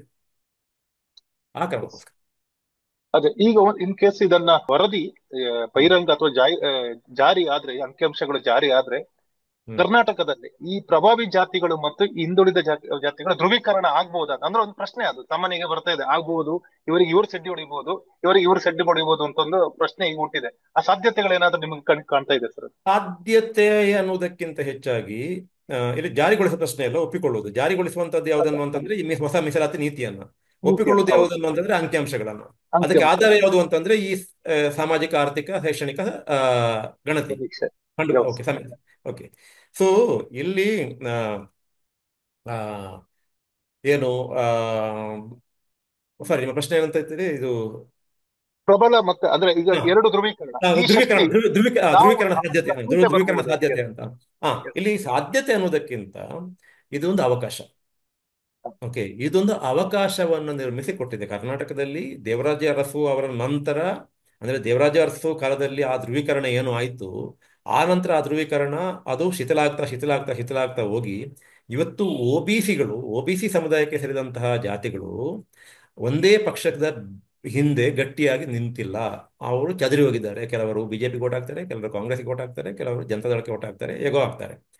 ಸೊ ಇವತ್ತು ಮತ್ತೆ ತಮ್ಮ ಹಿತಾಸಕ್ತಿಯ ಪ್ರಶ್ನೆ ಇದರಲ್ಲಿ ಅಡಗಿದೆ ಅನ್ನುವಂಥದ್ದನ್ನು ಅವರಿಗೆ ಮನವರಿಕೆ ಮಾಡಿಕೊಟ್ಟು ಒ ಬಿ ಸಿಗಳನ್ನು ಈ ರಾಜ್ಯದ ಪ್ರಮುಖ ಪ್ರಬಲ ಜಾತಿಗಳೇನಿದ್ದಾವೆ ಅವರ ಆ, ಅವರ ಪ್ರತಿಸ್ಪರ್ಧಿಯಾಗಿ ಸಂಘಟಿಸಲಿಕ್ಕೆ, ನೀವೇನು ಧ್ರುವೀಕರಣ ಅನ್ನುವಂಥ ಶಬ್ದ ಬಳಸಿದಿರಿ, ಧ್ರುವೀಕರಣಗೊಳಿಸಲಿಕ್ಕೆ ಇದೊಂದು ಅವಕಾಶ. ಆದರೆ ಹೌದು. ಈ ಧ್ರುವೀಕರಣ ತನ್ನಿಂದ ತಾನೇ ಆಗುವುದಿಲ್ಲ. ಯಾಕಂತಂದ್ರೆ ಇದು ಲಿಂಗಾಯತರಂದ್ರೆ ಅದು ಒಂದು ಜಾತಿ, ಒಕ್ಕಲಿಗರು ಅಂದ್ರೆ ಒಂದು ಜಾತಿ. ಈ ಒ ಬಿ ಸಿ ಅನ್ನುವಂಥದ್ದು ಇದೆಯಲ್ಲ, ಇದು ಹಲವು ಜಾತಿಗಳ ಒಂದು ಸಮೂಹ. ಇಲ್ಲಿ ಒಂದು ಜಾತಿ ಹೇಳಿದಾಗೆ ಮತ್ತೊಂದು ಜಾತಿ ಕೇಳಬೇಕಾಗಿಲ್ಲ, ಅಲ್ಲಿ ಒಂದು ಜಾತಿಗೆ ವಿರುದ್ಧವಾಗಿ ಮತ್ತೊಂದು ಜಾತಿ ನಡ್ಕೋಬಹುದು. ಸೊ ಇಷ್ಟೂ ಜಾತಿಗಳನ್ನ ಒಂದು ಕಡೆ ಸೇರಿಸಿ ಅವರ ಮನವೊಲಿಸಿ ಅವರನ್ನು ಮೊದಲು ಧ್ರುವೀಕರಿಸಿ ಅವರನ್ನು ಮತ್ತೆ ನೀವು ಹಿಂದುಳಿದ ಅವರನ್ನು ಮತ್ತೆ ನೀವು ಮೈನಾರಿಟೀಸ್ ಜೊತೆಗೆ ಮತ್ತು ಅವರನ್ನ SC ST ಗಳ ಜೊತೆಗೆ, ಪರಿಶಿಷ್ಟ ಜಾತಿ ಪರಿಶಿಷ್ಟ ವರ್ಗಗಳ ಜೊತೆಗೆ ಹೌದು. ಒಂದಾಗಿಸಿಕೊಂಡು ಈ ಅಹಿಂದ ಅನ್ನುವಂಥದ್ದನ್ನ ಕಟ್ಟುವಂಥದ್ದಿದೆಯಲ್ಲ, ಅದಕ್ಕೆ ಒಂದು ದೊಡ್ಡ ನಾಯಕತ್ವ ಬೇಕು. ಇಲ್ಲಿ ಸಮಸ್ಯೆ ಕರ್ನಾಟಕದ ಇವತ್ತಿನ ರಾಜಕೀಯ ಸಂದರ್ಭದಲ್ಲಿ ಆ, ಈ ಪ್ರಶ್ನೆ ಇರುವಂಥದ್ದು ಅದೇ. ಸಿದ್ದರಾಮಯ್ಯ ಅವರಿಗೆ, ಈಗ ಸಿದ್ದರಾಮಯ್ಯ ಅವರು ಅದನ್ನು ಮಾಡಬಹುದಾಗಿದ್ರೂ ಕೂಡ ಅವರಿಗೆ ಏಜ್ ಆಯಿತು. ಅವರ ನಂತರ ಇದನ್ನು ಮಾಡುವವರು ಯಾರಿದ್ದಾರೆ ಅನ್ನುವಂಥದ್ದನ್ನು ನೋಡಿದಾಗ ನನಗೆ ಈ ಒ ಬಿ ಸಿಗಳ ಪೈಕಿ ಯಾರು ಕಾಣಿಸ್ತಾ ಇಲ್ಲ. ಈ ಹ್ಮ್ ಅವಕಾಶವನ್ನು ಬಳಸಿಕೊಳ್ಳಿಕ್ಕೆ ಒ ಬಿ ಸಿಗಳ ಪೈಕಿ ಹ್ಮ್ ಯಾರು ಕಾಣ್ತಾ ಇಲ್ಲ. ಒಂದು ವೇಳೆ ಇದ್ದಿದ್ರೆ, ಒಂದು ವೇಳೆ ಅಂತ ಒಬ್ಬ ಉದಯೋನ್ಮುಖ ನಾಯಕ, ಈ ಅವಕಾಶವನ್ನು ಬಳಸಿಕೊಂಡೊಬ್ಬ ಒ ಬಿ ಸಿ ನಾಯಕ ಎದ್ದು ಬಂದು ಇವರನ್ನು ಈ ಮೂರು ವರ್ಗಗಳನ್ನ ಒಂದಾಗಿಸಿ ಒಂದು ಪ್ರಬಲ ರಾಜಕೀಯ ಶಕ್ತಿಯನ್ನ ಕರ್ನಾಟಕದಲ್ಲಿ ಕಟ್ತೇನೆ ಅಂತ ಯಾರಾದರೂ ಸೂಚನೆ ನೀಡಿದ್ರು ಕೂಡ ಬಹುಶಃ ಇವತ್ತು ಈ ಪ್ರಬಲ ಜಾತಿಗಳಿಗೆ ಇದನ್ನ ಇಷ್ಟು ಗಟ್ಟಿ ದನಿಯಲ್ಲಿ ಮತ್ತು ಇಷ್ಟು ಕೆಟ್ಟ ದನಿಯಲ್ಲಿ, ಗಟ್ಟಿ ದನಿ ಮಾತ್ರ ಅಲ್ಲ, ಬಹಳ ಬಹಳ ಹೌದು. ಕೆಟ್ಟ ಪದಗಳನ್ನು ಬಳಸಿ ಇದು ಥರ್ಡ್ ರೇಟ್ ಅಪಪ್ರಚಾರ. ರಿಪೋರ್ಟ್, ಇದನ್ನ ಸುಡುತ್ತೇವೆ, ಇದನ್ನ ಹಾಗೆ ಮಾಡ್ತೇವೆ, ಅದನ್ನ ಒಂದು ಒಂದು ಒಂದು ಆಯೋಗ, ಅದು ಒಂದು ಕಾನೂನುಬದ್ಧ ಮಾತ್ರ ಅಲ್ಲ, ಒಂದು ಸಾಂವಿಧಾನಿಕವಾಗಿ ಆ, ಮಾನ್ಯತೆ ಇರತಕ್ಕಂಥ ಒಂದು ಆಯೋಗ. ಅದರ ಬಗ್ಗೆ ನೀವು ಇಶ್ಯೂಗಳನ್ನ ತಗೊಂಡು ಮಾತಾಡಿ. ಆದರೆ ಕೆಟ್ಟ ಪದಗಳನ್ನು ಬಳಸಿ ಅವುಗಳನ್ನು ಬಹಳ ತುಚ್ಛೀಕರಿಸಿ ಮಾತಾಡುವಂಥದ್ದಿದೆ, ಅದೇನು ನಡೀತಿದೆ, ಅದು ನಡೀತಾ ಇರಲಿಲ್ಲ. ಅಂತ ನಾಯಕತ್ವ ಇಲ್ಲದ ಕಾರಣನೇ ಈ ಧ್ರುವೀಕರಣದ ಸಾಧ್ಯತೆ ಆ, ಆ, ಅಲ್ಲಿ ಅವಕಾಶ ಇದೆ. ಆದರೆ ಅದು ಸಾಧ್ಯ ಆಗುತ್ತಾ ಅಂತ ಗೊತ್ತಿಲ್ಲ ನನಗೆ. ಸರ್, ಈಗ ಒಂದು ಆಯೋಗದ ಶಿಫಾರಸಲ್ಲಿ ಒಂದು ಅಂದ್ರೆ 32 ಒಬಿಸಿ ಮೀಸಲಾತಿಯನ್ನ 32ರಿಂದ 51ಕ್ಕೆ ಏರಿಸಬೇಕು ಅಂತ ಒಂದು ಪ್ರಸ್ತಾಪ ಇದೆ. ಹ್ಮ್ ಈ ಹ್ಮ್ ಪ್ರಸ್ತಾಪ ಈ ಸುಪ್ರೀಂ ಕೋರ್ಟ್ ಇಂದ ಗರಿಷ್ಠ 50 ಹ್ಮ್ ಆ ಮೀಸಲಾತಿಯ ಮಿತಿಯನ್ನ ಆ, ದಾಟುತ್ತೆ. ಅದು ಅದು ಒಂದು ಕಾನೂನಾತ್ಮಕ ಸಂಘರ್ಷ. ಜೊತೆಗೆ ಇದಕ್ಕೆ ಪೂರಕ ನಾನು ಆಗತ್ತೆ ರಾಹುಲ್ ಗಾಂಧಿಯನ್ನ ಆಗ ಎತ್ತಿದ್ದೆ ನಾನು. ರಾಹುಲ್ ಗಾಂಧಿದು ಒಂದು ಯೋಚನೆ ಇದೆ, ಮೀಸಲಾತಿಯ ಮಿತಿ ತೆಗಿಬೇಕು ಅಂತ. ಅದು ಮಿತಿ ಸರಿಯಲ್ಲ ಅಂತ ಬಹಳ ಸಂದರ್ಭದಲ್ಲಿ ಹಿಂದೆ ಸಾಕಷ್ಟು ಅವರ ಪ್ರಚಾರ ಭಾಷಣದಲ್ಲಿ ಆಗ್ಲಿ ಇದರಲ್ಲಿ ಹೇಳಿದ್ದಾರೆ.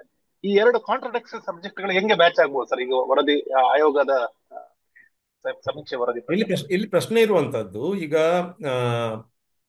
ಒ ಬಿ ಸಿ ಮೀಸಲಾತಿನೇ 51% ಅಂತ ಈಗ ಆಯೋಗ ಹೇಳಿದೆ. ಅದನ್ನು ಹೌದು. ಸರ್ಕಾರ ಒಪ್ಪಿಕೊಂಡ್ರೆ ಅದಕ್ಕೆ ನೀವು 22%, 23% SC ST ಮೀಸಲಾತಿ ಸೇರಿಸಬೇಕು. ಅಲ್ಲಿಗೆ ಅದು ಹೌದು. 74 ಆಯಿತು. ಅದಕ್ಕೆ ಮತ್ತೆ 10% ಈ EWS ಮೀಸಲಾತಿ ಸೇರಿಸಬೇಕು, ಹೌದು. ಅಲ್ಲಿಗೆ 84% ಹೌದು. ಆಗುತ್ತೆ. ಸೊ 80+% ಏನಿದೆ, ಇದನ್ನ ಇವತ್ತಿನ ಸಂದರ್ಭದಲ್ಲಿ ಜಾರಿಗೊಳಿಸಲಿಕ್ಕೆ ಸಾಧ್ಯನಾ, ಕಾನೂನಾತ್ಮಕವಾಗಿ ಜಾರಿಗೊಳಿಸಲಿಕ್ಕೆ ಹೌದು. ಸಾಧ್ಯನಾ ಅಂತ. ಇಲ್ಲಿ ಹೌದು. ಆ, ಈಗ ಇದನ್ನ ಬಹಳ ಹಿಂದೆ ಸುಪ್ರೀಂ ಕೋರ್ಟ್ ಹೇಳಿತ್ತು, ಮತ್ತೆ ಇಂದಿರಾ ಸಾಹ್ನಿ ಕೇಸಲ್ಲಿ ಮತ್ತೊಮ್ಮೆ ಪುನರುಚ್ಚರಿಸಿತ್ತು. 50%ಗಿಂತ ಜಾಸ್ತಿ ಮೀಸಲಾತಿ ಯಾವ ಸಂದರ್ಭದಲ್ಲೂ ಕೂಡ ಹೆಚ್ಚಬಾರದು ಅಂತ. ಹೌದು.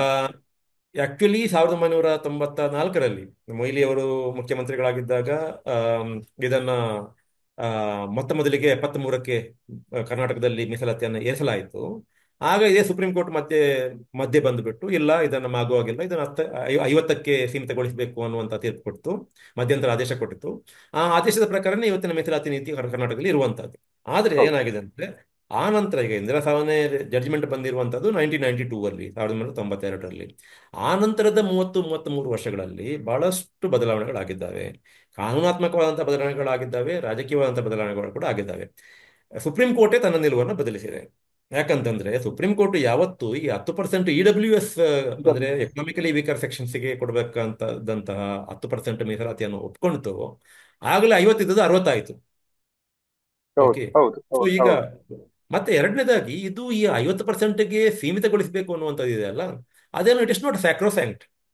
ಈಗ ಅಲ್ಲಿ ಎರಡು ಅವಕಾಶಗಳಿದ್ದಾವೆ. ಒಂದು, ನೀವು ತಮಿಳುನಾಡಿನಲ್ಲಿ ಮಾಡಿದ ಹಾಗೆ 50ರಿಂದ 74ಕ್ಕೆ 73ಕ್ಕೆ ಹೆಚ್ಚಿಸಿ ಅದನ್ನ ಸಂವಿಧಾನದ 9ನೇ ಪರಿಚ್ಛೇದದಲ್ಲಿ ಅಳವಡಿಸಿದರೆ ಆಗ ಅದನ್ನ ಯಾರು ಪ್ರಶ್ನಿಸಲಿಕ್ಕೆ ಬರುವುದಿಲ್ಲ. ಅದನ್ನ ಪ್ರಶ್ನಿಸಬಹುದು, ಪ್ರಶ್ನಿಸಬಾರ್ದು ಅಂತೇನಿಲ್ಲ.